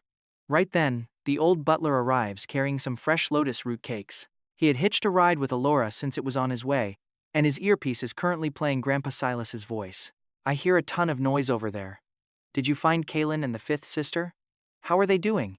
The old butler looks at the crazy sibling war and then at you, peacefully drinking water. Choosing his words very carefully, he says, Master. The young master is still perfectly elegant, and both young misses are alive. Grandpa Silas does not find that weird at all. That is fine then. Later that night, third sister Lyra moves into the villa while Maeve watches in defeat. Maeve did not want to agree, but she had absolutely no other choice. Alora bribed her with an epic, custom-imported motorcycle she had been drooling over. It is not like they lacked willpower. The enemy was just way too cunning, and honestly, nobody even knows how Alora did it. Somehow, she miraculously convinced Serafina and Grandpa Silas, turning you from a regular student into an absolute corporate slave mid-semester. But the slave himself is already deeply regretting his life choices. Damn it. I did not know this cheap show required waking up at 6 a.m. How is this any different from normal school? Is not the whole point of making money so I can finally sleep? Eat, sleep, repeat. That is the dream life I deserve. Seriously. How did she actually get Serafina and Grandpa to agree? Maeve looks over at you, curled up on the couch playing games while claiming you are healing your mental health. She turns to ask Alora, who is actually in a party playing the game with you. The sisters sit at the dining table, far away from the little guy. Alora does not even look up from her screen. Obviously, I used some extreme measures. You probably do not know, but our little brother keeps a private diary. I just took his diary and showed it to Grandpa and Serafina. They immediately decided he needed a serious reality check. Maeve looks absolutely disgusted. How can you be so completely shameless? Are you kidding me right now? Do you not care about privacy? You actually read someone else's diary? Alora completely denies it. A couple of days ago when he left, he forgot his diary on the coffee table and left it wide open. I just happened to glance at it while walking by. And do not worry about violating his privacy. Normal people write diaries to document their lives, right? But his diary is just legendary. May 1st, 2022. Why do today what you can delay until tomorrow? What if I die tomorrow? Slacking off. May 9th, 2022. Decided to exercise outside today. Oh my god, the wind is crazy. It really hurt my face. My heart breaks for my weak, fragile body. Do not say another word. If you do not love yourself, you will accomplish nothing. Going home to slack. May 15th, 2022. Kaelen. Oh, Kaelen. Look at you. How can you lack ambition so completely? I will go drink some juice right now and start working hard. After grabbing some orange juice and coming back, son of a biscuit. I wore a seriously ugly shirt today. It is literally burning my eyes. Time to slack off. May 16th, 2022. Everyone else is trapped by love, while I am sleepier than a dog every single day, just slacking off. The diary is already back with him. Maeve grabbed the photos Alara took and kept staring. Flipping through a dozen more pages, she fell into a golden silence. Let her take a wild guess.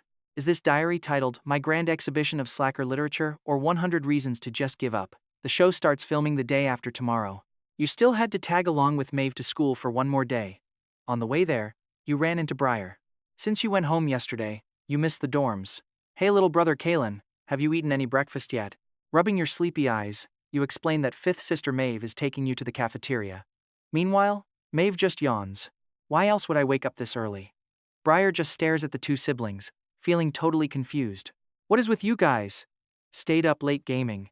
I am so jealous of Alora. Tears of pure envy actually start leaking from your eyes. We are all human here. Yet the two of us minors had to game all night and still drag ourselves to school. While Alora, an actual adult, gets to take a day off and sleep in. The three of you head toward the gates. Suddenly, Maeve's eyes turn razor sharp with suspicion. Briar instantly tenses up too. What is wrong? At 4 o'clock, there is a human trafficker. What? Briar is shocked. Since when did her boss Maeve get such crazy vision, spotting a literal human trafficker in a single glance? But when she actually looks at the person crouching in the bushes, she goes numb. Is not that the physics department head? And at 5 o'clock, is not that the math department head? There is even a guy wearing a face mask. Just from how weirdly his head is bobbing, I know he is up to no good. Maeve's voice is dead serious. Briar gives her the ultimate old man on the subway looking at his phone stare. Is not that the chemistry head and vice principal? Ignore them. They are human traffickers.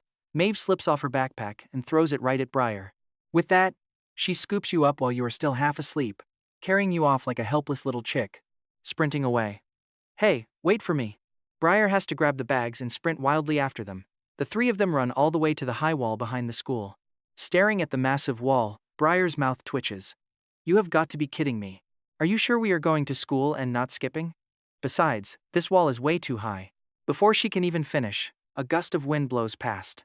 Maeve has already vaulted over cleanly with insane agility. She dusts off her hands.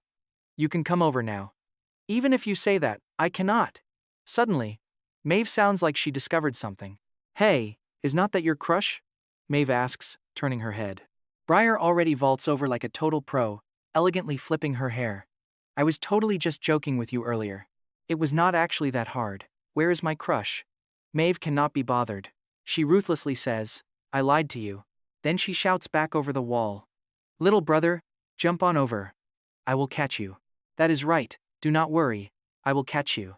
And talk about a jump scare, they whip their heads around like they saw a ghost. Gym teacher. Why are you here? Do not come any closer. But it is already way too late.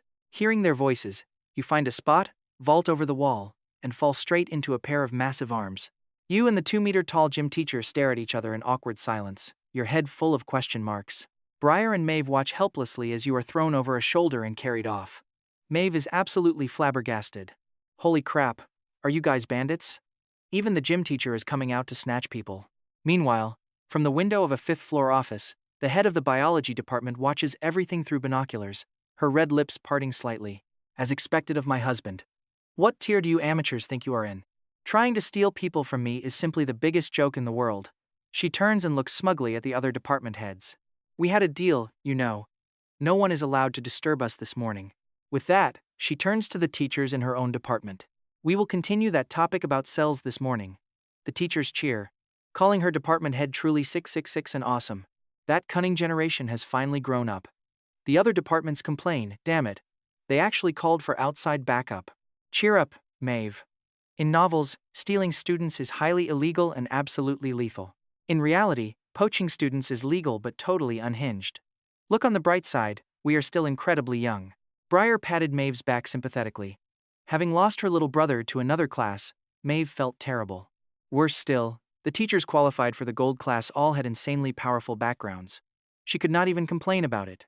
The two returned to the classroom, and immediately noticed the atmosphere was a bit off today. Just as Maeve was about to step inside, she saw Arya standing near her desk, holding a giant bouquet of red roses and waiting. Seeing Maeve, Arya's face lit up with a bright smile as she chirped, "Student Chen, you're finally here." Her voice was unbelievably gentle, making Maeve freeze with a stiff expression. This could not be what she was thinking, right? Arya quickly jogged over, while the surrounding students widened their eyes, absolutely terrified of missing a single dramatic detail. She confessed that she had actually made this delicious breakfast with her own 2 hands just this morning. Arya's face flushed bright red as she added that she bought these beautiful flowers, leaving Maeve completely frozen like a stiff block of wood. Admitting it was a bit forward, she asked Maeve to pass the gorgeous bouquet and breakfast to her little brother, Kaelen. She really wanted to thank him, twirling a lock of hair around her finger in embarrassment. Maeve felt like she was suffocating and needed oxygen. Honestly, can you blame her? What is wrong with these people? Everyone is desperately trying to steal her little brother. Arya added that if it's too much trouble, Maeve could just share their address. She could deliver it. You popped your head out, is that for me? You stepped out from the doorway, followed closely by the dean who rushed out so fast he almost performed a sliding tackle right on the spot. What the heck? The poor dean actually thought some student had the absolute audacity to pull off a public confession right in class. Hey sister, I am right here, you said, wedging yourself between them. Arya's eyes lit up as she immediately shoved the gifts into your hands. Arya gently patted your head, saying she thought you weren't coming today, before the two of you walked out into the quiet hallway. Maeve watched them, hesitated for a second, and slowly followed them from a distance. She kept her distance to avoid disturbing you. Finding a quiet spot with fewer people, Arya solemnly expressed her deep gratitude for everything you did yesterday. Thank you so much, Kaelen. It was entirely thanks to your quick thinking yesterday. Please accept these as a small token of my appreciation. You did not stand on ceremony and generously took the gifts. Thank you, sister. You smiled. Arya hesitated for a brief moment before finally asking, Kaelen, is it okay if I ask how you managed to discover the absolute truth yesterday? Well, you heard it directly, but you obviously could not tell her that. So, you quickly whipped up a vague explanation. You claimed it was just keen observation paired with a bold hypothesis that led to your final conclusion. Oh, right. That poor girl who was relentlessly bullied by that scumbag was truly pitiful. That future executive assistant was always pretty good to you in the past, so you definitely had to help her out now. After thinking for a second, you said, plus, I happened to witness that guy doing something shady before, so I was already suspicious. Your face showed a hesitant look, perfectly blending truth with fabrication. Arya originally just asked casually, but hearing this, she suddenly realized something big. Who else could that bad guy be? It had to be Caspian. Arya smiled warmly. Can you tell me what you saw? She asked. Now watch this, our boy is about to unleash his ultimate acting technique. Well, you put on a highly hesitant look, pausing dramatically, before speaking very slowly. Once on my way home, I saw that older brother in a dark alley with an unfamiliar older girl. I did not dare stick around, so I called the police and ran away. The next time I saw that poor girl, an older man was literally dragging her out of school. I never saw her again after that day. That should be plenty of fuel for the fire. It looks like she will definitely investigate this now. Arya's eyes flickered. Her family certainly had no idea about this kind of trashy behavior. As for the details you left out, she could easily guess. I understand. Thank you for your great help. Kaelen, do not tell anyone about our conversation today. It will only bring us trouble. Understand? You nodded obediently like a good kid. Seeing your biology teacher heading over to find you, she took that as her cue to leave. Having overheard her brother's crazy inner voice and witnessed the entire exchange, Maeve's face twitched. Her mind was completely blown, thinking, my little brother is so freaking awesome. Why hasn't he won an Oscar yet? Coincidentally, as she turned to leave, she heard Arya mutter under her breath that she wants to steal her brother. High alert activated. With the big shoot starting tomorrow right after school, his two sisters had to act fast. After feeding the kid, the chaotic duo debated moving houses. Then the older one said, I'll take the little bro. See ya, sis. Bye-bye. Watching them walk away, Maeve was filled with absolute dread. Why did this feel so sketchy? Being famous celebs, they do not just buy houses casually. Even if they do, they never live there permanently. After all, obsessive stalker fans are a total nightmare to guard against. Short stays are bad enough, but permanent homes? Impossible. As a famous Best Actress, Alora moved her home once a month. This time, she brought you to a massive luxury villa. It was getting late, so Alora yawned. Little bro, I sleep like a log. Do whatever you want, eat whatever you want. But if any strangers show up, absolutely do not open the door. With that incredibly carefree warning, she quickly washed up and headed straight to her room to pass out. You stared speechlessly at the kitchen, where ancient takeout boxes were casually piled up like a mini landfill. Trash was literally overflowing all over the floor. One quick look at your second sister, and you knew the deal. She was the type who would walk through fire and water to protect you, telling you to fly high without worry. And she would take the fall if anything went sideways. Basically, she was supremely unreliable. According to Grandpa, she had been this unreliable since she was a little kid. He once worried she would fight her older sister for the family inheritance. But when she turned 12, she burst into his room and put on a passionate, dramatic performance. The old man stared at her like she was an absolute, incomprehensible lunatic. He asked why on earth she wanted to enter show business. She declared obviously because I was born for the spotlight. Wherever I stand is my stage, and where I point is my battlefield. Everyone must cheer and applaud for me. I am the absolute best. Hearing this, Grandpa took a sip of tea and calmly grabbed his cane. Although Alora subsequently received a massive, double-serving beating from his cane, and was totally bedridden for a week. You have to admit that when things got serious, she was actually pretty reliable. Too bad she was a total, hopeless romantic fool.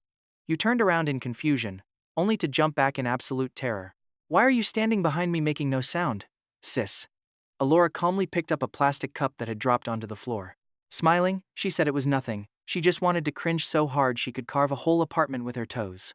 Sadly, she failed, and declared her sister was so pitiful. But why was she pitiful? The poor kid was under so much stress. Honestly, getting scammed had completely broken her. But watch closely, she's about to make her move. Suddenly, you felt your collar being lifted. Your entire body was hoisted up like a helpless puppy scruffed by destiny. Get your butt to sleep, she ordered. If you do not sleep before 9 p.m. during your growth spurt, you will end up a shorty. Now, shut up and rest. Early the next morning at 5 a.m., the sky was still completely pitch black. The Burning Family Bonds production crew had already gathered outside Alora's villa. Right on cue, Director Orson smiled at the camera. The live stream has officially begun. Welcome everyone to the broadcast.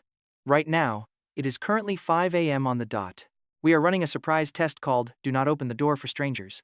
Consider this a little treat for the fans. Now here's where it gets absolutely wild. The crew is planning to break into the contestants' homes just to test them. Let us see how high their security awareness really is. Then, he snapped his fingers. A man dressed as a delivery courier stepped forward, holding a thin envelope that looked like official documents. As the viewers watched in suspense, the delivery guy approached and knocked. Knock, knock, knock. The sound echoed through the house. Because that beanbag chair was incredibly comfy, you had passed out cold right on it. Suddenly, your eyes snapped open. You glared toward the door, as a man's voice called out from the other side. He yelled that he had a package for Alora Chenjing. You shouted back to just leave it, but he insisted on a signature. He begged you to open up, but you told him to slide the package right under the door. You offered to sign, tear the receipt, and slip it back, noting that only flat document envelopes ever require a signature. Envelopes like that are always super thin. Sliding it under the heavy door was more than enough space to make it work. The fake delivery guy hesitated for a second, then pleaded again, asking if you could please just open up and sign. Claiming it was inconvenient, you slowly narrowed your eyes. Why was this random guy spouting so much sketchy nonsense? You absolutely. Lee did not want to wake up Alora. After everything, her mental state was already hanging by a single thread. If she does not get enough sleep, what if she completely loses her mind and starts running wild on the streets? Look, it is really not convenient for me either. Why don't you come back in an hour or two? The delivery guy's voice finally cracks, sounding pretty tearful. Please do not joke around. Just hurry up. Once I deliver this package, I have to get back to the office to collect my pay. My family needs surgery, and we desperately need this money. I am so anxious I do not even want to live anymore. The two of you keep going back and forth like a high-stakes chess match. Finally, you are the first to give in. Is that so? I will be right there. Oh, you are not ready for this. You roll right off your beanbag, grab a stun baton, and charge. Then, without a single second of hesitation, you flip the switch and jab it viciously right through the gap under the door. After a quick burst of weird gargling noises, a loud thump echoes. The shady person outside collapses heavily onto the hard ground. The crew is stunned.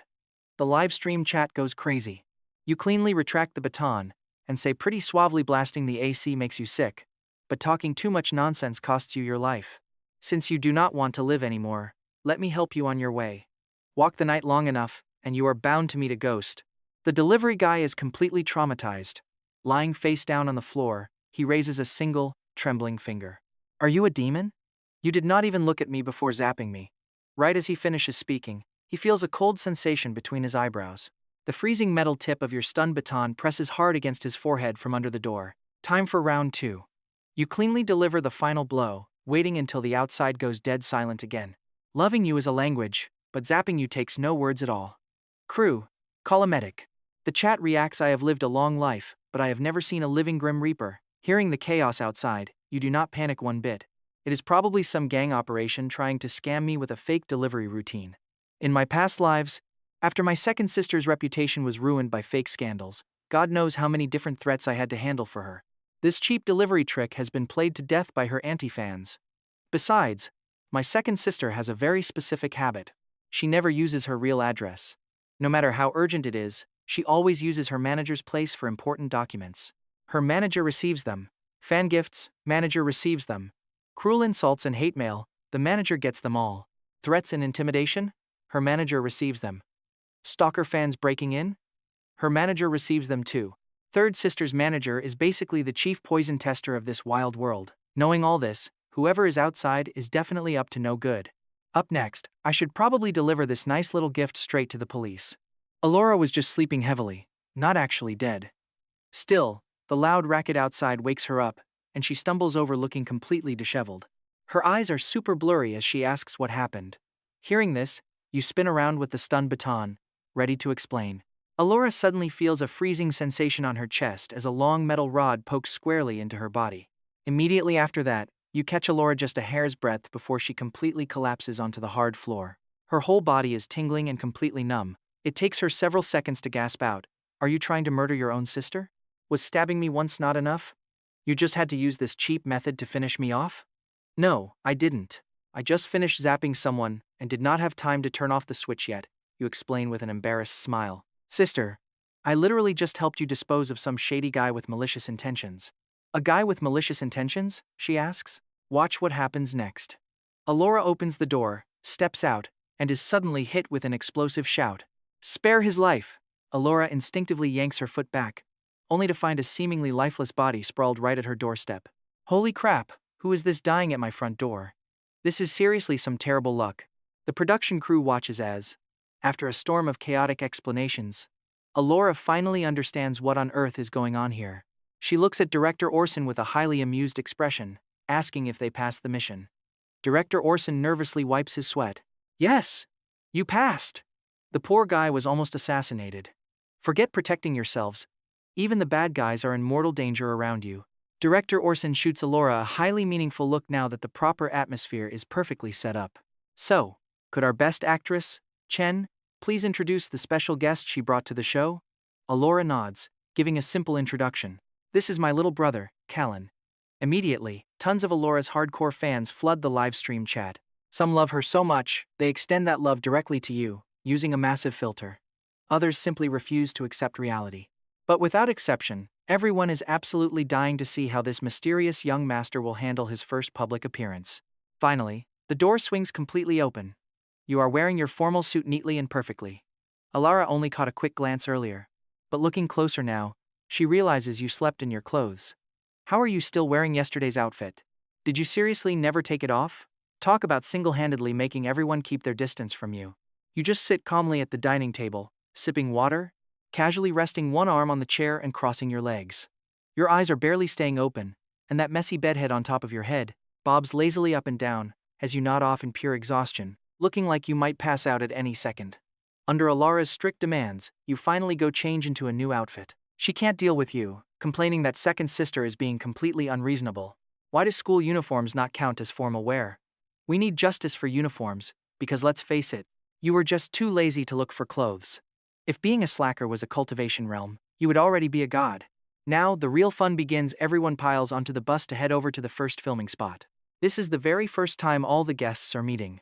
Director Orson stands at the front with his megaphone, smiling warmly and welcoming everyone to Burning Family Bonds.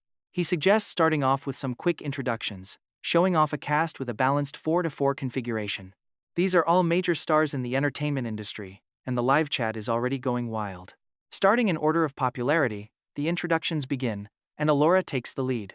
She grabs the microphone to start the line, introducing herself in the most concise way possible as Chen Jing, Alora. Anyone else doing this would look like a massive show-off, but Alora is just built different. Debuting as a child star, everyone from 5-year-old kids to 80-year-old seniors has seen her on screen. Her level of fame is absolutely legendary. She radiates the aura of an aloof ice queen goddess, looking completely untouchable to the public. Her fans instantly go wild in the chat, ready to fight for their queen at any given moment. Honestly, her fans treat her like some untouchable, perfect goddess, but now, the microphone is in your hands. You hold it under your lips for a split second before backhanding it to the next person, casually saying, "Very well said. You are reborn, and have long since seen through all these trivial, meaningless matters. Whether the fans love you or not doesn't matter. In this industry, they treat you like a treasure, but when they turn on you, they stomp you in the dirt. Plus, they are all going bankrupt anyway. You just want to clock your hours, collect your paycheck, and get out of here.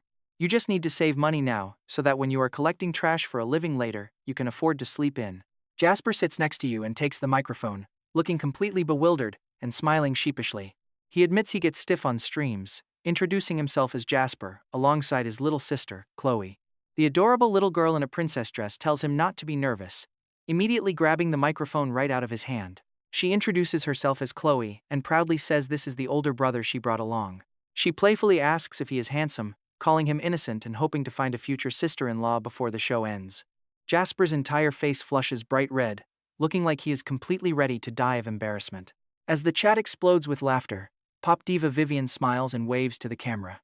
She introduces herself and her younger sister Sierra, who puts on a fake polite act for a moment before passing the mic to Lucius. With a gentle smile, he introduces himself as Lucius alongside his cousin, Alden. Ever since he saw you and Alora walking in together, Alden's face has looked completely pale. His brain is completely turning to mush. He had only just accepted that your eldest sister is the powerful CEO of the Chen Group, but right after returning to school, he got the shocking news that your fifth sister is also your sister. Now, on a variety show, he discovers that a legendary best actress is also your sister. Alden is genuinely starting to doubt reality itself. Could all those sisters of yours he never met have massive, terrifying backgrounds? Impossible. He refuses to accept this, because if it's true, just how much did he miss out on? It takes Lucius looking at him with worried eyes, asking if he is feeling all right. Alden finally snaps out of his daze, flashing an obedient, sweet smile. No, he is just feeling a bit nervous. He waves to the camera right after "Hello everyone. I am Alden. Please take good care of me from now on." The two brothers lean against each other in a picture-perfect moment that has the screaming fans instantly launching a massive new wave of shippers. The microphone keeps getting passed back and forth, going from left to right and back again. Just as you go to hand the mic back, Director Orson suddenly slaps his hand right over it. Flashing a super warm smile, Director Orson points out that you haven't introduced yourself yet. Behind his back, he makes a sneaky money gesture, threatening to cut your pay. Talk about a shameless director exploiting cheap labor. You give him a look of absolute judgment and reluctantly start your forced labor. Striking a confident pose with one hand on your hip, you grab the mic. Things always find a way of working out. Remember guys, You are supposed to be an introvert who is way too shy to ever cause trouble. You claim to be totally honest and kind, which is a complete lie, leaving everyone in the audience completely speechless.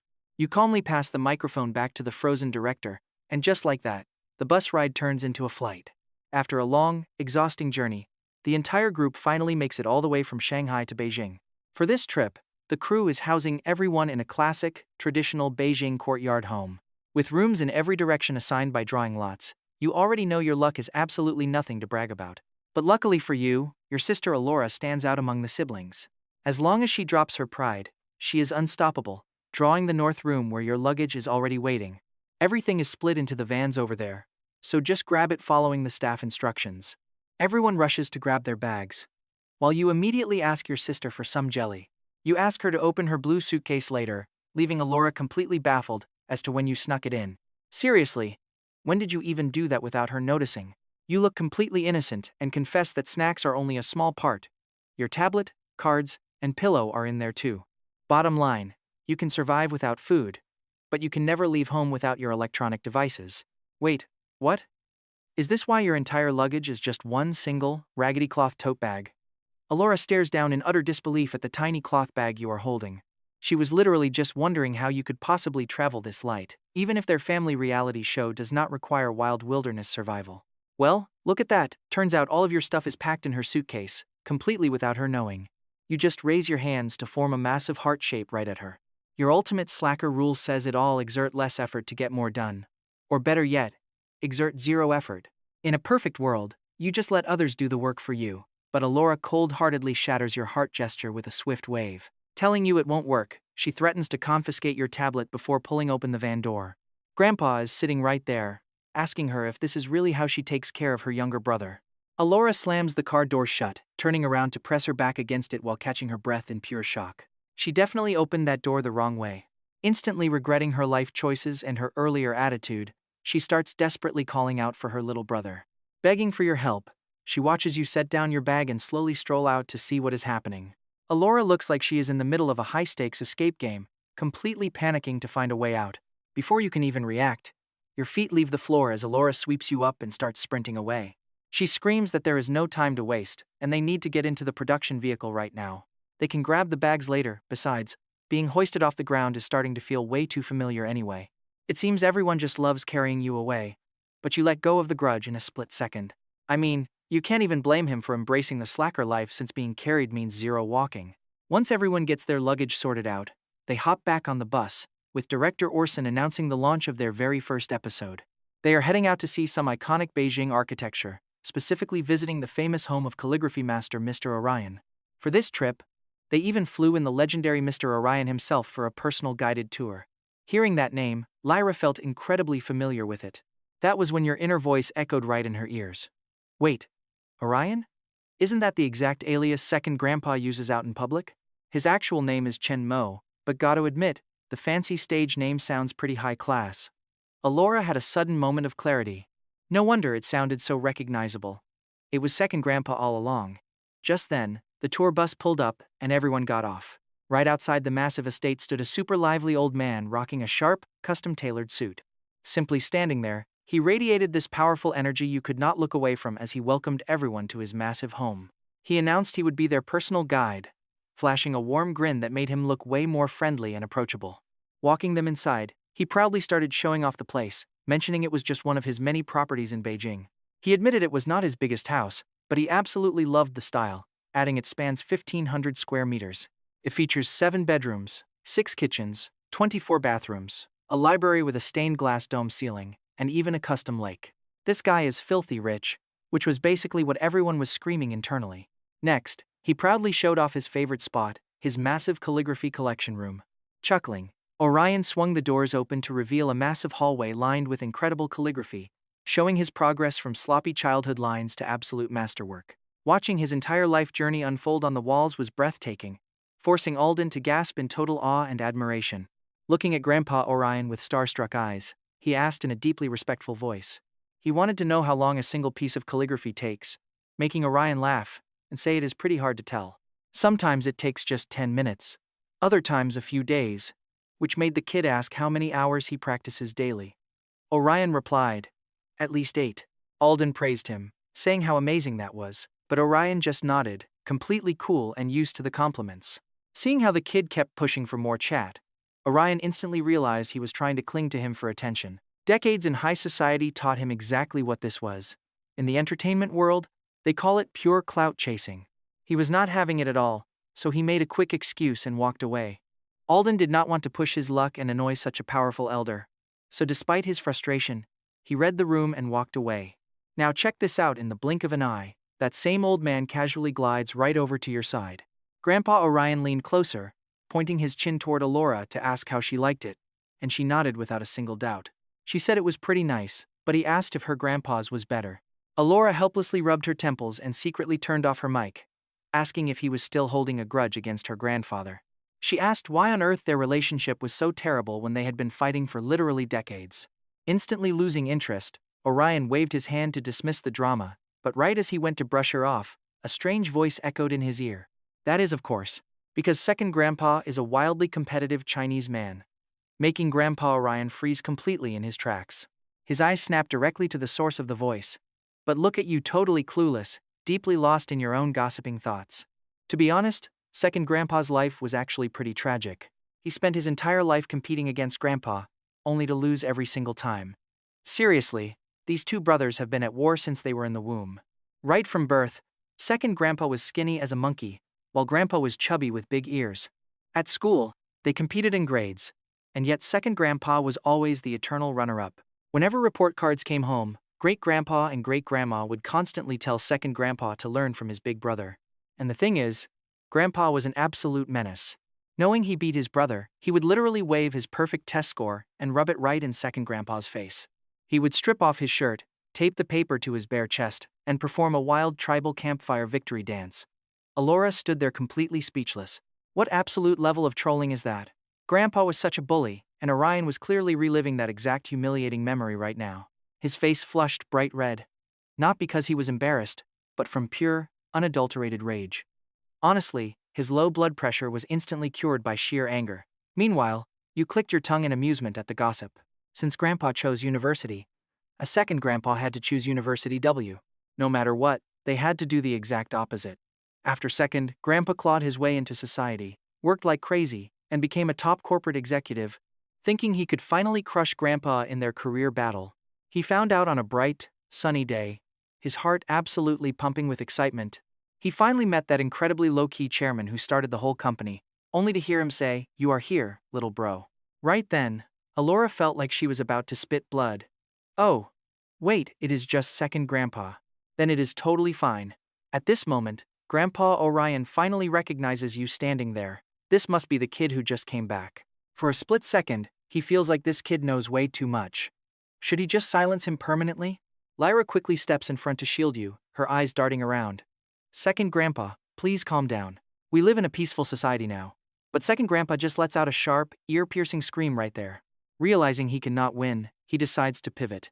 Grandpa Orion glares hard, practically blowing his mustache. What do you mean he lost? That was a strategic retreat, okay? A total display of profound wisdom. Seeing that his future looked pretty bleak, second grandpa decided to take a wildly unconventional path. Out of pure spite, he grabbed his life savings and bolted straight to Las Vegas, swearing he would become the ultimate king of gamblers. You have to admit, second grandpa actually had a real gift. He found the path destined for him. Once he started, he was unstoppable. Best part?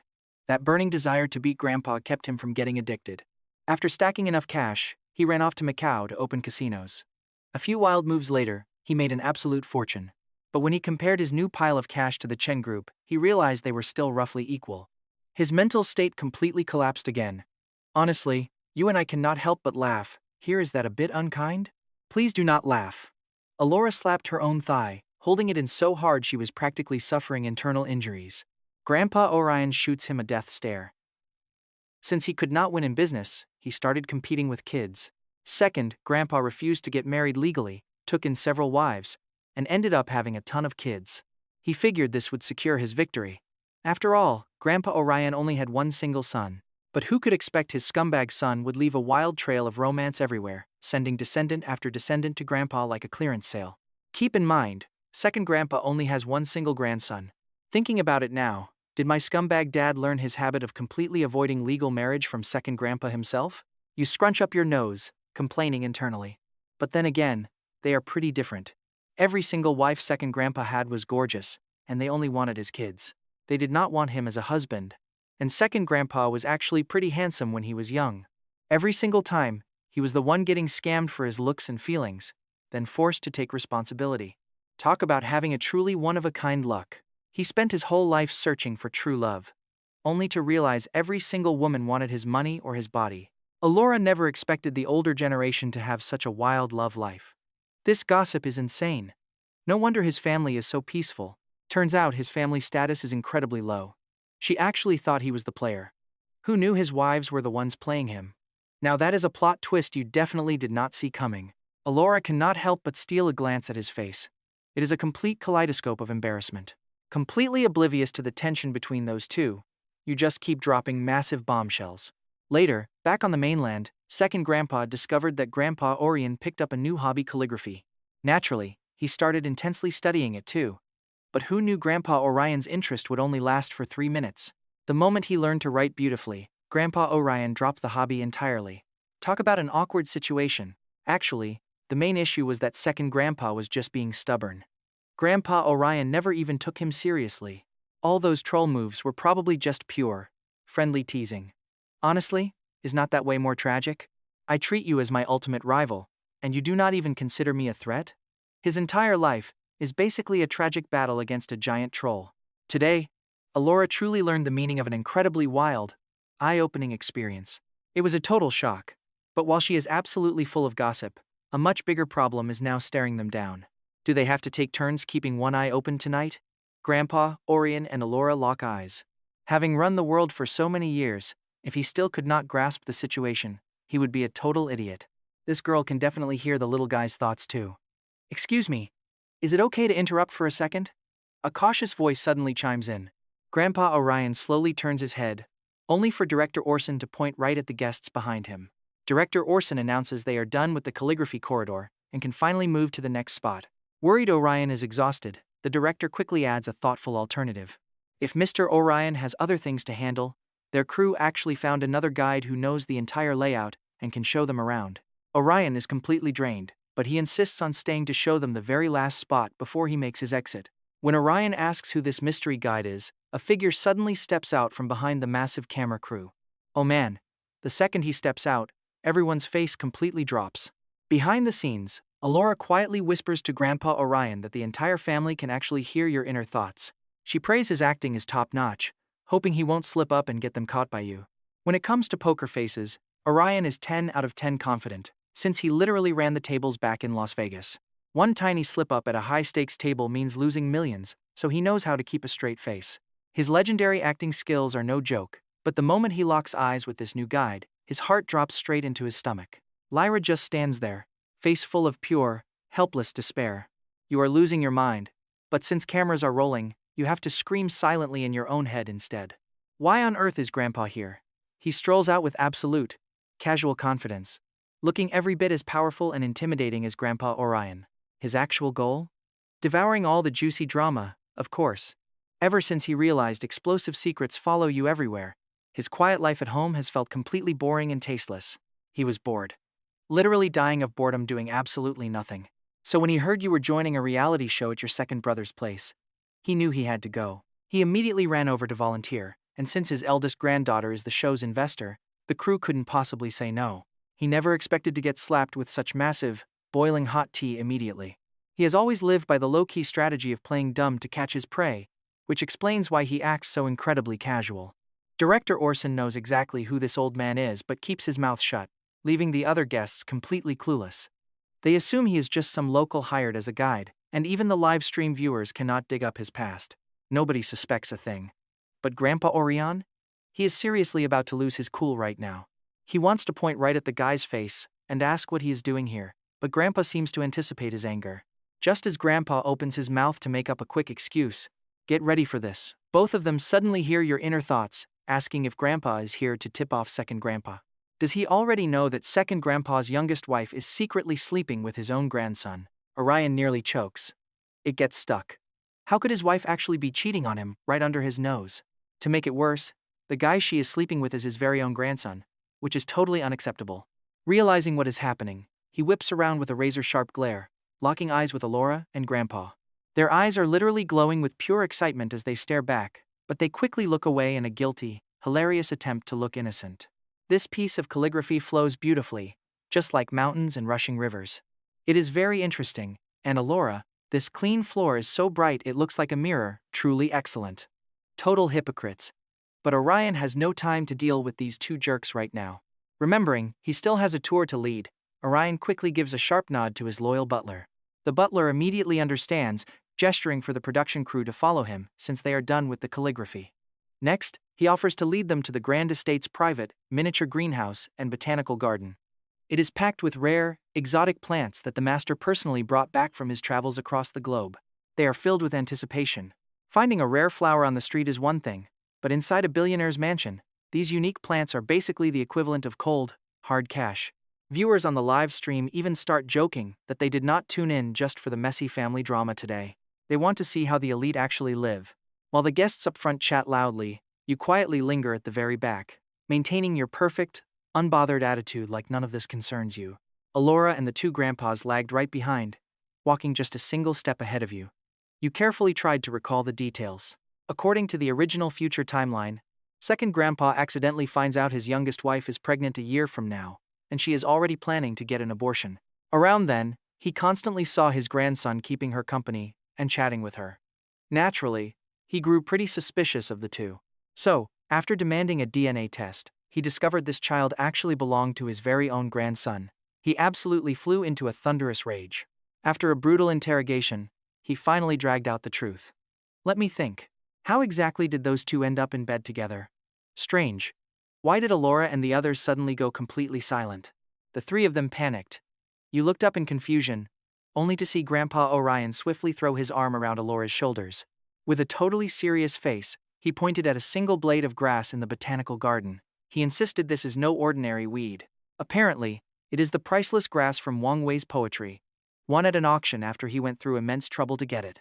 Alora nodded right along, praising him as a great calligraphy master with a pretty keen eye for rare grass. Grandpa, you two are being completely ridiculous. Your gaze landed on that patch. Wait, how is this literally any different from the weeds downstairs at your apartment? It is pretty hard to judge, but you honestly wish second grandpa happiness. Orion's face twisted into a massive scowl. He sarcastically thanked you before demanding to know how they ended up in bed together. Since you had already visited this garden before, the novelty was pretty much dead. Uninterested in the plants, you just kept savoring the juicy gossip, thinking that a man really should not marry so many wives. That new young wife, second grandpa married, is 40 years younger than him, purely and entirely after his massive wealth. Second, grandpa probably still has no clue this young wife was actually his own grandson's high school girlfriend back in the day. During a major business banquet, second grandpa's grandson got totally drunk, and the two of them committed an act of drunken indiscretion. If anyone else had given this pathetic excuse, Grandpa Orion would have scoffed at it. But, regardless of everything, he only had this one grandson, and years of genuine affection still meant something. Without real sincerity, please, does anyone actually believe that ridiculous excuse of a drunken mistake? Feeling like he had just been silently mocked, second grandpa completely froze up. Science proved 30 years ago that if a guy drinks until he blackouts, his tool temporarily goes totally limp. So, here is the real question. If that thing cannot even get hard, how do you cross the line? Obviously, they did it while completely sober. These two had their eyes on each other long ago, just waiting for any cheap excuse. No way, absolutely no way. Does anyone seriously believe they were forced into it? In your mind, you urge Grandpa Orion to execute them immediately. To think he genuinely, sincerely wanted to cuckold me. If I find out this is true, I will break that brat's legs and kick him out. Screw family loyalty. A grandson with the sheer dog guts to cuckold his own grandpa cannot possibly be a good person. Suddenly, you wonder what just zoomed past. You only felt a massive gust of wind sharply whip past your ear. Turning your head, you could only see second grandpa's back, already tiny in the distance. Holy jumping jelly beans, he is flying. I never realized second grandpa had the potential to literally become the Flash. Alora and Grandpa Orion just fell silent. And who do you think caused all this? Meanwhile, on the top floor of a 5-star hotel, she asks if this is really okay. She worries about being caught as his grandpa's legal wife. but the grandson reassures her that the old man thinks she is at work. He insists nobody will find out since she claimed to be out shopping, but she admits she is still terrified. Her main worry was getting him in trouble if they were caught, but he called her sweet and said the old geezer was ancient anyway. He promises that once the old man dies and they finally get the inheritance, she will live in absolute luxury. He even promises to officially marry her soon. To him, it was a way brighter future than rotting with that old man, though you know a massive slap is coming for them. After telling her to call him daddy, the noises from inside the room got pretty loud, but with no one around on the top floor, they acted without any shame. Right outside the door, Grandpa Orion's face is terrifyingly calm, as he mutters to himself about them wishing for his death, and eyeing his wealth. Good. Very good. Orion would rather leave his entire fortune to that annoying calligraphy brat than give a single cent to this treacherous grandchild. Behind him, a dozen burly men in black suits stood ready on standby. He waves his hand grandly, ordering them to get him. The bodyguards move instantly, kicking the room door wide open. The people inside are scared half to death, their faces turning absolutely pale from the shock. Grandpa Orion turns to his assistant with absolute coldness, telling him to cut off all financial ties with this grandson starting today. From now on, even if he ends up rotting on the streets, he is completely dead to our family. If the third branch dares to give him even a penny of help, throw them out of the family too. Before tossing him out, give him one more beating. The assistant nods, while the grandson begs Grandpa not to do this. He cries that he is the only grandson, claiming he just lost his mind and it was all a drunken mistake. But Grandpa Orion is completely done with his treacherous grandson's nonsense, interrupting him with a cold, mocking laugh. A drunken mistake? Grandpa mocks his excuses, telling him to stop acting like everyone else is a complete fool. Wishing for my death? Get lost and fend for yourself. Orion has zero interest in listening to their pathetic excuses. After cutting all ties with the cheating pair, he storms out of the hotel, leaving behind a cold, ruthless shadow. Once he reaches the lobby, he calls his first wife, who is busy enjoying a relaxing beauty treatment. She asks what is wrong, wondering if he wants to play some mahjong tonight. Grandpa Orion practically weeps on the phone, declaring his heart is sealed in cement and he is done with love forever. His first wife immediately catches on, asking if his fourth wife caused some trouble again. And wait for it as Orion explains how he got cheated on. His first wife shows absolutely zero surprise. She reminds him she warned him about a fourth wife, shocked he pulled this stunt again after over 20 years. Orion sighs, asking her if she honestly thinks he is just a massive idiot. She admits he is pretty clueless about love, but tells him to stop howling because they are hitting the club to drink tonight. She promises to pick him up, making Orion cry that she is the only one who treats him well. Orion finishes crying and looks up, only to lock eyes with Grandpa's incredibly weird look. The entire lobby goes completely silent. 3 seconds pass. Orion awkwardly asks his big brother why on earth he is here. Hearing his little brother's screaming mental breakdown after all these years is oddly comforting. Grandpa simply shrugs, claiming he was just passing by. But he would never admit that hearing gossip is nothing compared to watching it live in person. He literally ran straight here to catch the drama firsthand, but Orion is not buying it. Grandpa is honestly unbelievable, ditching everyone to enjoy the drama alone, while Alora is bitterly left behind filming the show. She looks over at you, currently slacking off without a single clue. At least her little brother stayed behind too, so she has some company since neither of them got to watch the drama. Pure psychological comfort. If you could read her mind, you would kindly tell your sister that you are not the same, since you have seen much wilder things in your past lives. Seeing it live? Unreal. This current situation does not even compare. But you miss her thoughts completely, losing the chance to keep teasing your sister. After touring Grandpa Ryan's mansion and eating a massive dinner, the entire crew heads back to Shi-Hai-Wan. The show has a strict rule, limiting the guests' phone usage to just 1 hour a day. Alora is dying of boredom, so she decides to start bothering you in bed. Alora excitedly grabs a deck of cards, begging her little brother to play with her. Lying flat on the bed, you tell your sister to go sleep if she is bored, but she complains she cannot. She needs some entertainment, but you tell her anxiety is not a big deal. You joke that it is just like barbecue, where a little extra char makes it taste better, but she stays calm. And check this out, she drops her chips, offering $5,000 for a single win. Before she even finishes speaking, the cards are gone from her hand as you instantly tear open the box. You claim helping your sister relax is a brother's duty. Bring on the games. Asking if she wants to play poker or card games, while the chat laughs at your instant change of heart. The viewers realize this brother might not love his sister, but he definitely loves money. His eyes literally glowing for cash. Seeing a rich young master act this greedy is honestly hilarious and cheap. Oh, look at this broke hater. Where did he even come from? Everyone come laugh at him. What era are we living in anyway? If you do not chase cash, what are you even doing? Are you chasing your lack of benefits, your dirty feet, or maybe the fact that you are going to kick the bucket early? The mouth of Allura twitched. Let us just play a normal card game. You drag Director Orson over to get a third player. Sure, you could invite other guests, but you do not really know them well yet. So Director Orson gets dragged into the game. He leans in and whispers, "Is this not a bit too much? Your brother is still a kid. Other people might not know, but he does." Allura actually studied under pro gamblers just to prepare for an old movie role. Even if she only learned the basics, taking down a 14-year-old kid is easy. Allura whispers back with a grin, "It is fine. I will go easy on him. I will not be too cruel. Besides, crushing his spirit is not her main goal here. She just wants to show her little brother that his second sister is actually a total badass. Although, giving him a quick taste of how brutal the adult world can be would be a nice bonus." Allura hides her mischievous grin. They whisper quietly. You cannot hear a thing, but the livestream audience catches every single word through their microphones. How could she bully a kid? Actually, watching her bully a kid is exactly why we are watching. Is it some unwritten law that every older sister on the planet has to act like a menace around their younger brother? Our star actress Allura basically has mischief written all over her face right now. Director Orson, please try to act like a normal adult. But wait, nobody realized just how crazy things were about to get. Cards start spinning through your fingers like elegant butterflies, leaving everyone watching in absolute silence. 5 losses in a row. They are staring in complete disbelief. 10 losses straight. The face of Allura is now covered in sticky notes. This is crazy. How is the kid this insanely good? She shrieks, "Are you cheating?" Her sanity is breaking. You just shrug with a completely innocent look, "I am not. You guys shuffled every single time. How could I cheat?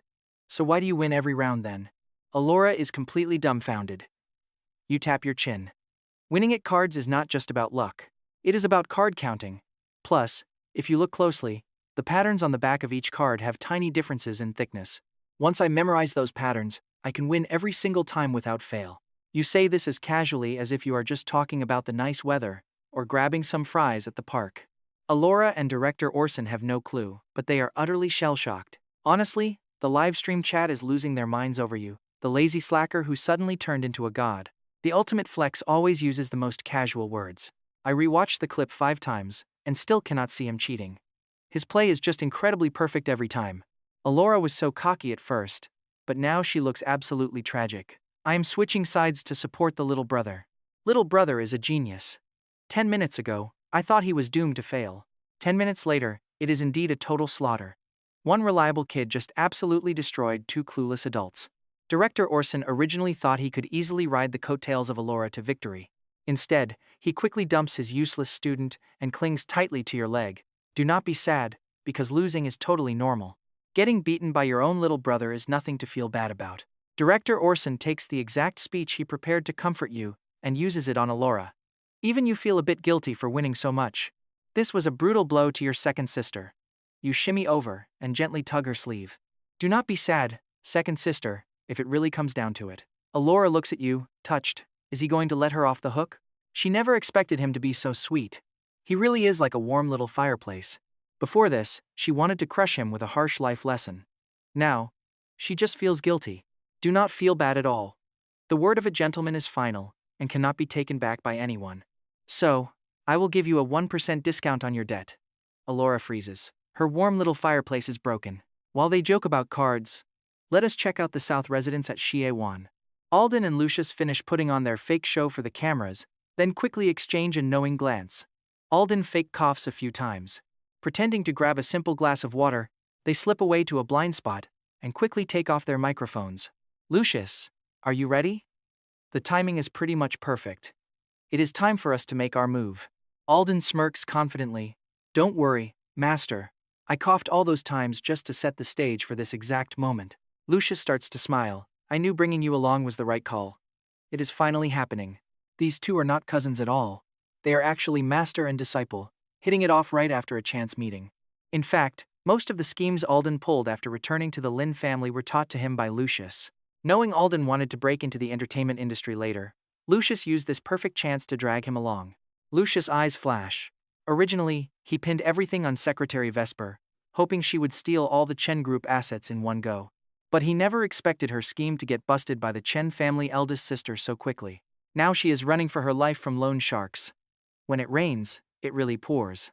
Even his fake story about saving Alora in the past has been totally exposed. Now, he only has himself. At night, glowing fireflies fill Shi He Wan, making the whole place feel pretty magical and unique. The crew knocks on everyone's doors, suggesting they go outside to enjoy the beautiful view. Over on Jasper's side, since Chloe went to sleep early at 9 p.m., he politely declines, because he does not want to wake her up. The cameras then cut to the others enjoying the night. The whole scene looks pretty peaceful. But wait, here comes the drama. Lucius smiles and comes up to you, little brother Kaelen. I am so sorry, but Alden is pretty sick. Our room is way too damp, and he has been coughing constantly. Can we ask a huge favor and let him sleep in your room tonight? Lucius puts on a weak, pleading act. Big brother knows you are the absolute best, right? You will definitely agree to this tiny little favor. But you just stare at him with a pretty bizarre look. Do you know what my motto in life is? Lucius shakes his head, totally confused. Anyone who tries to use me gets blocked. Anyone who tries to guilt trip me gets destroyed. Drop the savior complex, and just enjoy your own life. Hearing this, Lucius grinds his teeth so hard they almost shatter. Why on earth is this Kaelen so damn hard to handle? He gets a bad feeling that this kid is going to be the absolute biggest threat to his plan. Kaelen, how can you act like this?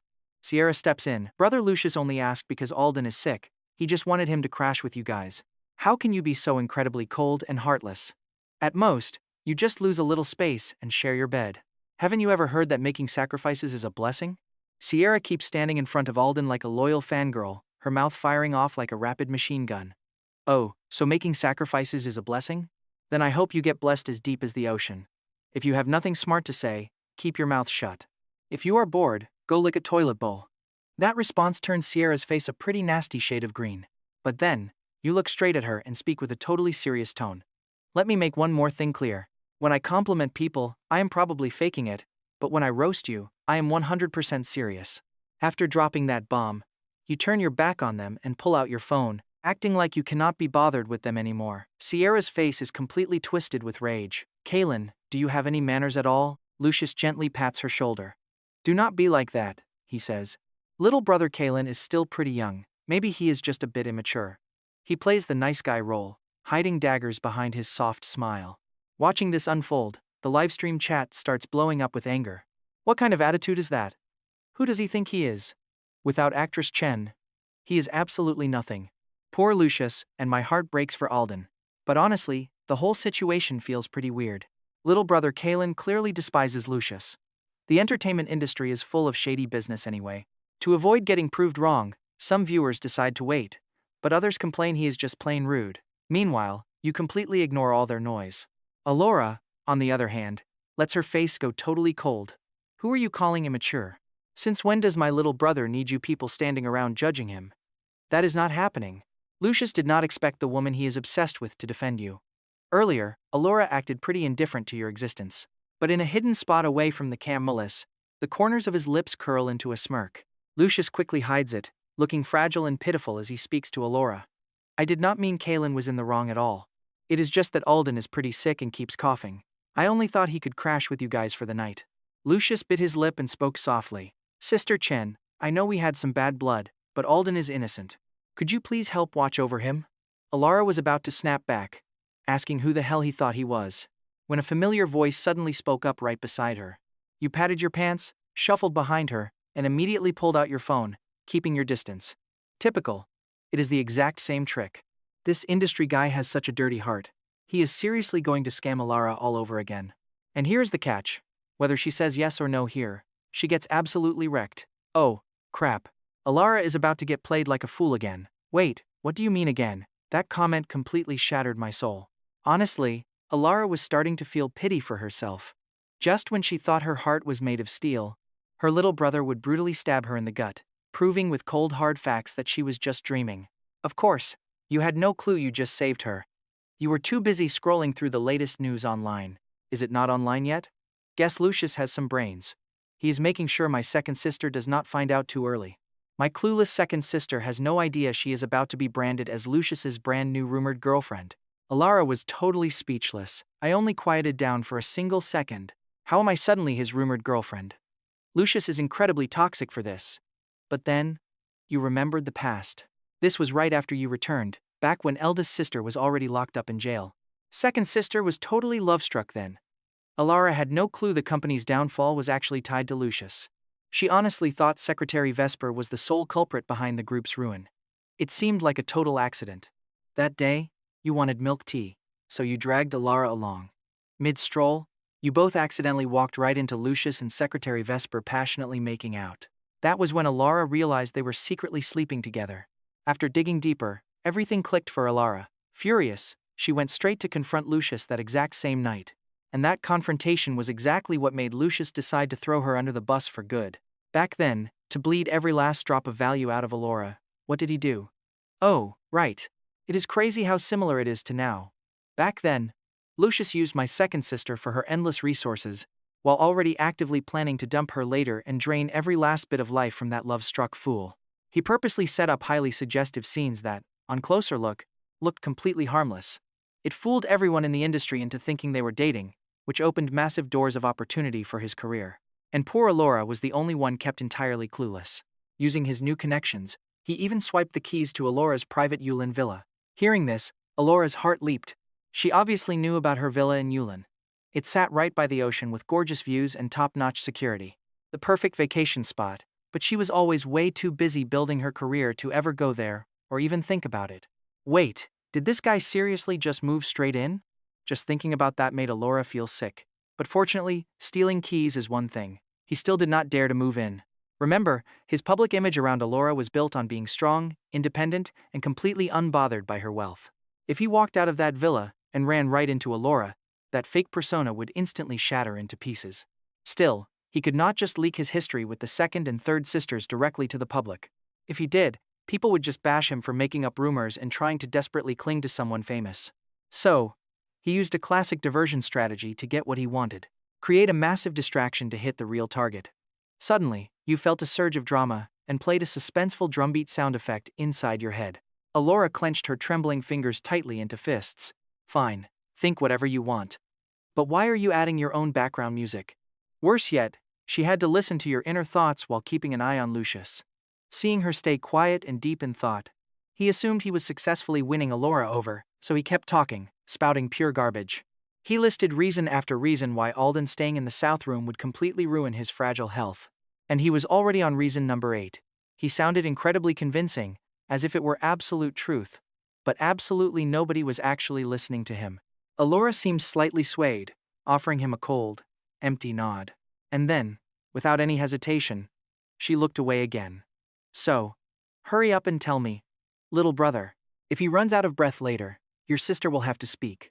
You will not just watch your sister fall into his trap, right? Right?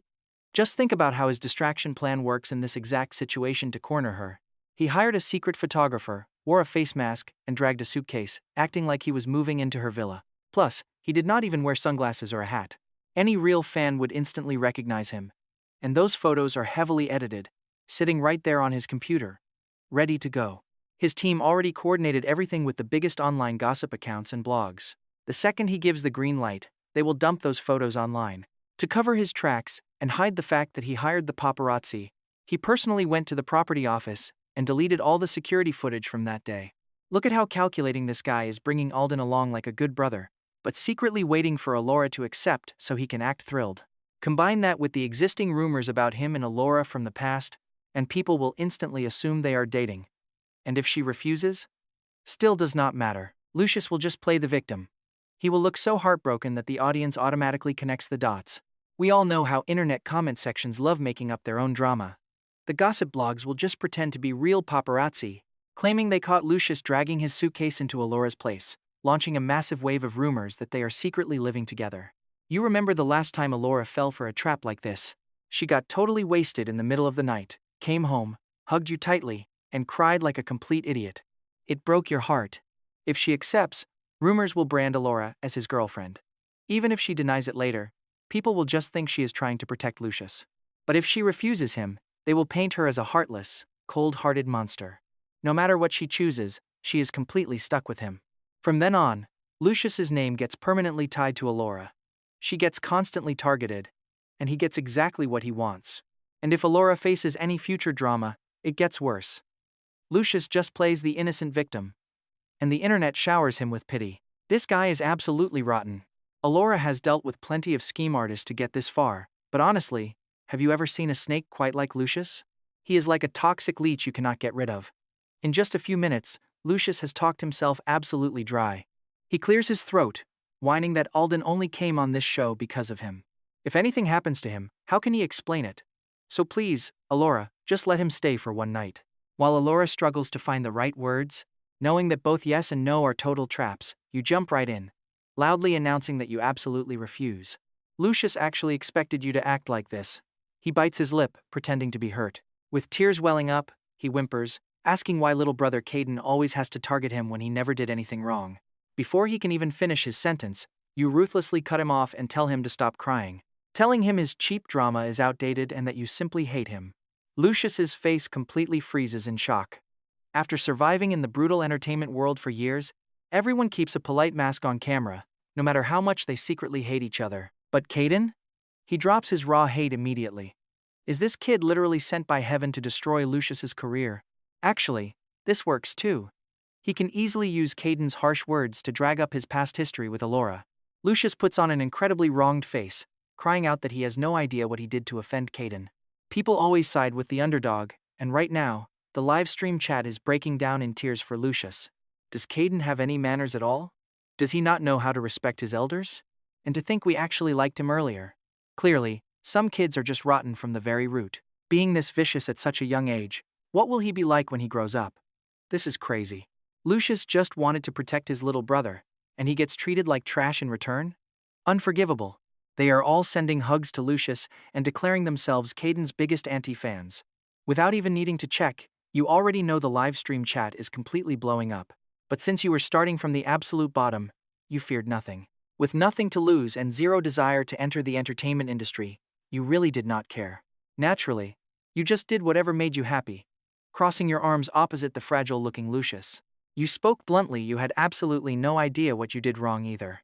But you definitely know you are going to jail for trespassing on a private villa, right? Lucius gasped as his pupils shrank. How did Kaelen know, and did Chen Jing find out too? No, if Chen Jing knew, she definitely would have taken action by now. It was highly likely only Kaelen knew, especially since Lucius had already deleted the security footage from that day. Even if they tried to pull the tapes, there was absolutely no evidence left behind. Because of this, Lucius believed Kaelen had made a completely wrong, foolish move. Piecing it all together in this high-pressure moment, Lucius quickly calmed down. Without any hard proof, the internet mob would surely stand on his side. Little brother Kaelen, please stop telling such wild lies. Why would I trespass on a private residence? Right on cue, the chat watching the stream grew absolutely furious. This guy is so toxic, literally making up jail rumors. Do you even have any evidence? How dare he talk trash without proof? Does he think he is above the law just because best actress Chen Jing backs him up? Of course I have evidence. Just one sentence.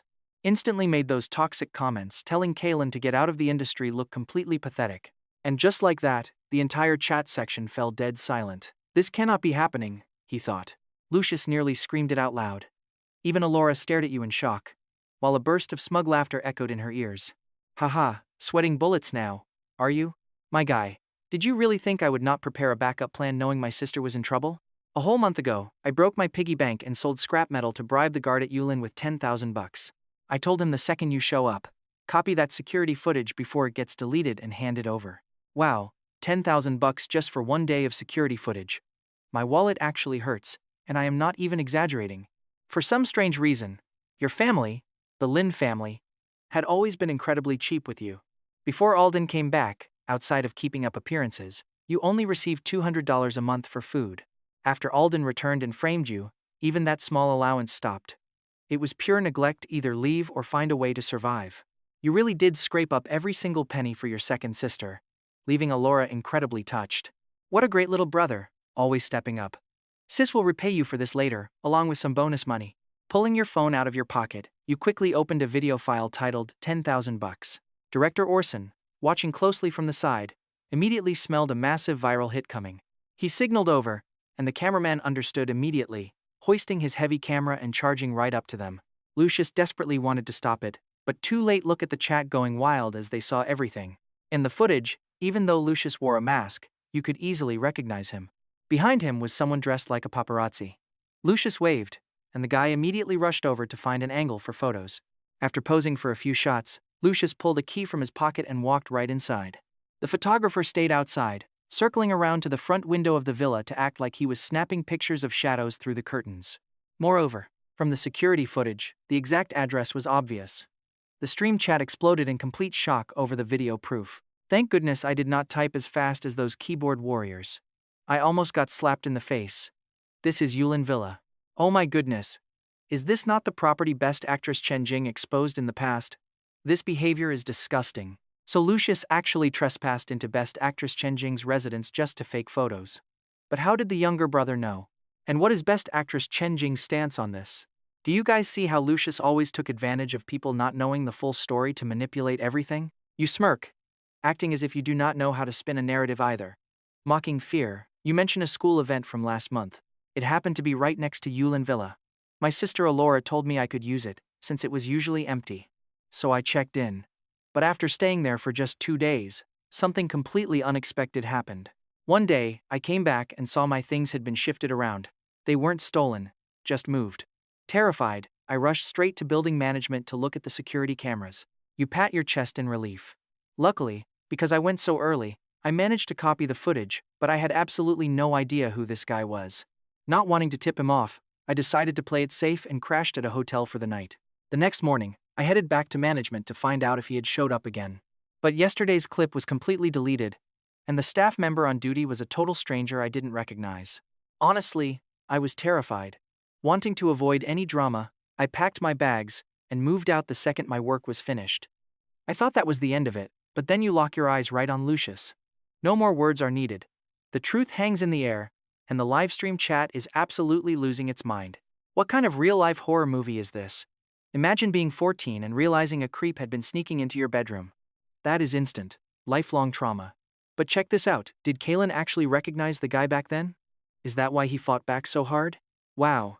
Everything makes sense now. But poor little Kaelen, if you were that terrified, you should have called the cops. They would have protected you.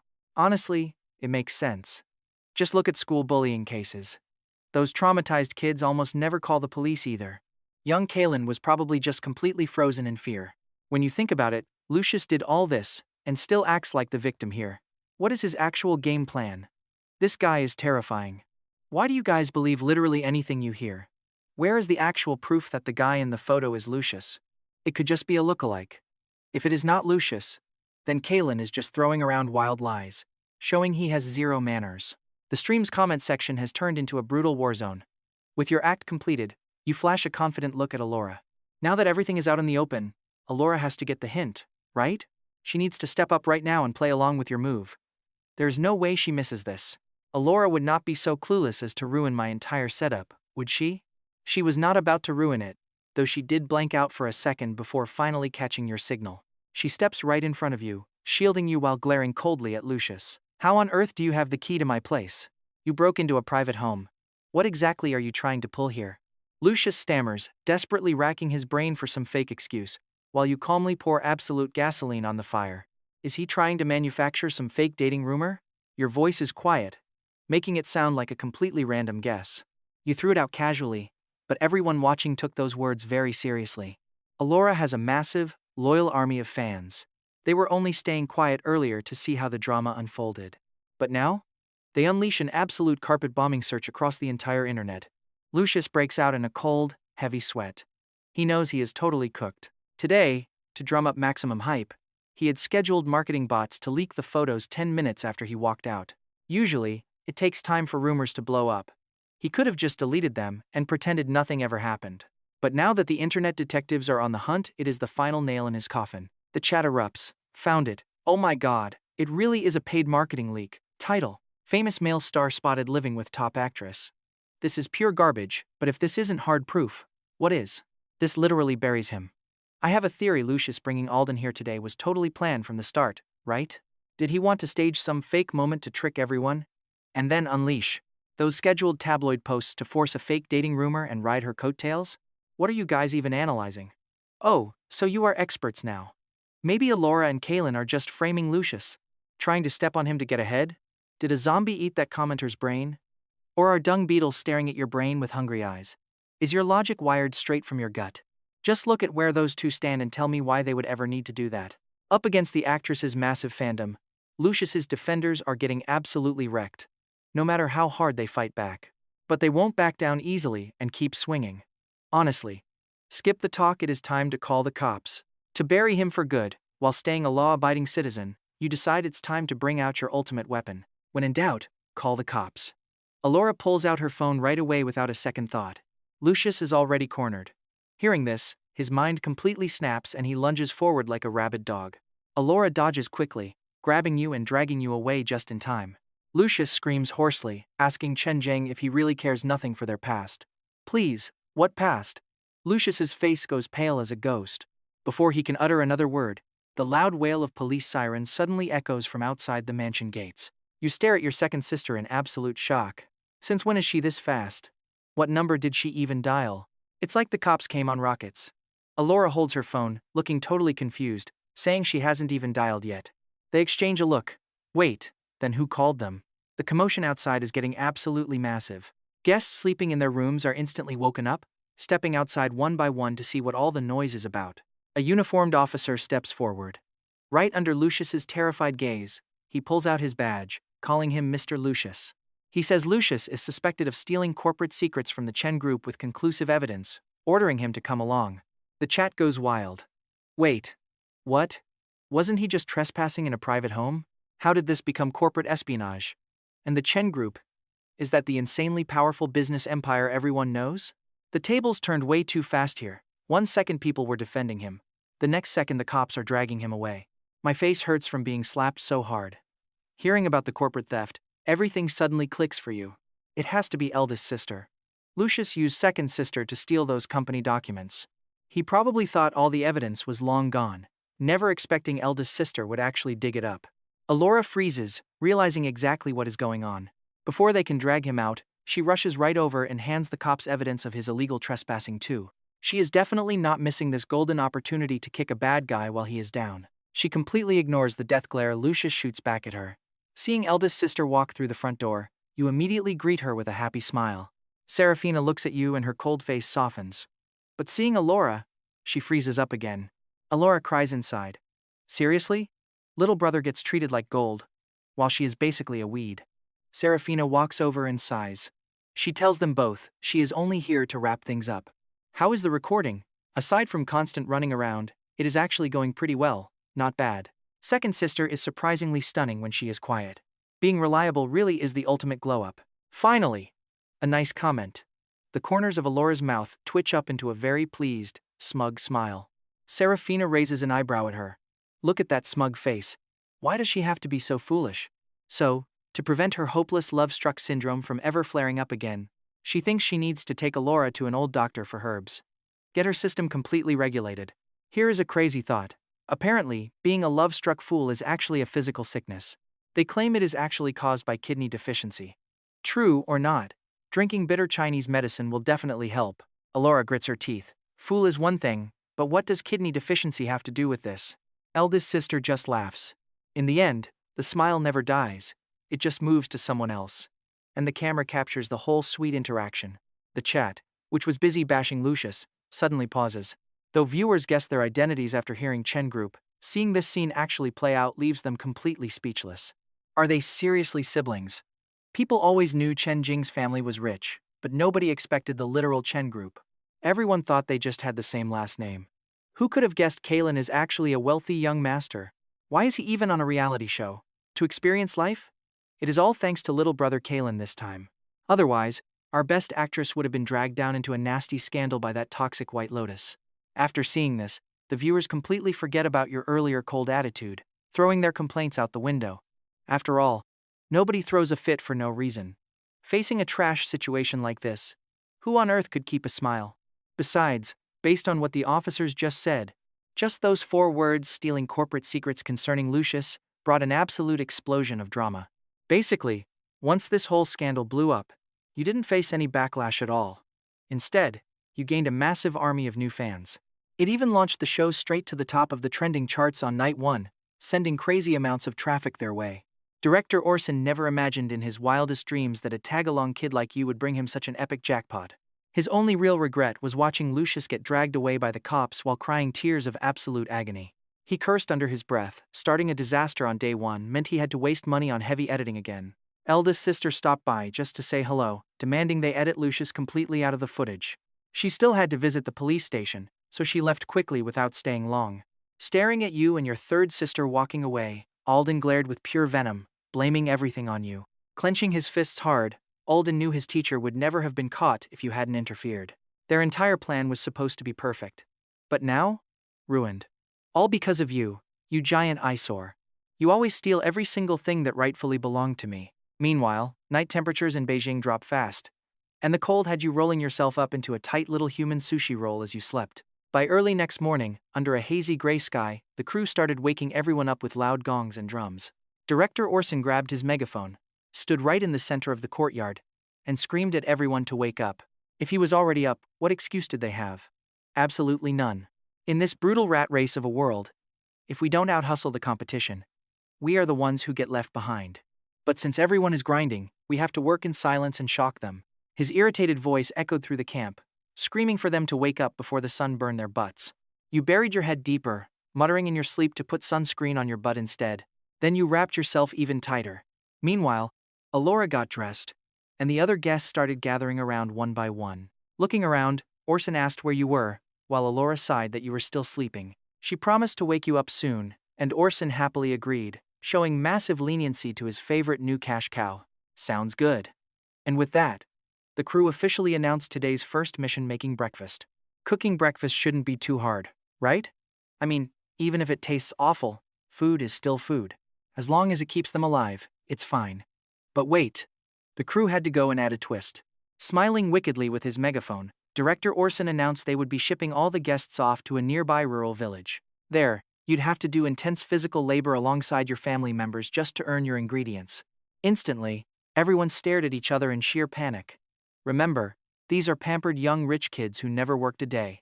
Even if they weren't all insanely wealthy, they definitely weren't poor. None of them had ever done manual labor in their lives. Even the usually calm and elegant Vivian couldn't stay quiet anymore, stepping forward immediately. She asked if there was any other way, pointing out they had cash and could just buy food at a supermarket. Orson expected this, smiling as he replied that they hadn't reached the part of the show where they could spend money. But then he grinned and offered an alternative: they could try to win the ingredients using their brains instead. Premium ingredients. Hearing that, the guests' eyes immediately lit up with hope. Knowing this devious crew never had good intentions, nobody spoke up too quickly. And sure enough, the real catch came next. Orson explained the risk was just as big, revealing they had prepared 2 special trivia questions. Everyone got one shot at it, with one question for the adult and one for the kid. Correct answers won the premium food, but if they failed, they lost their only chance to bypass the labor. You won't believe the penalty. Before anyone could even leave, each guest had to shuck 20 ears of corn first. That meant 40 ears in total. Instant dread. All of the guests' faces turned completely green. Anyone with half a brain knew the director was not going to give them easy questions.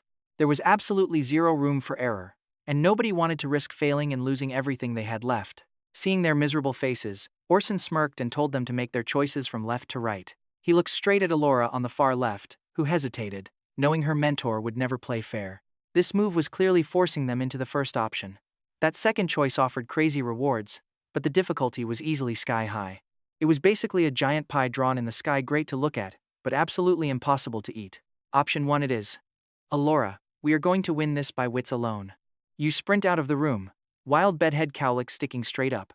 Absolutely no physical labor today. Viewers in the stream chat could immediately tell little brother Kaelen genuinely despised actual work.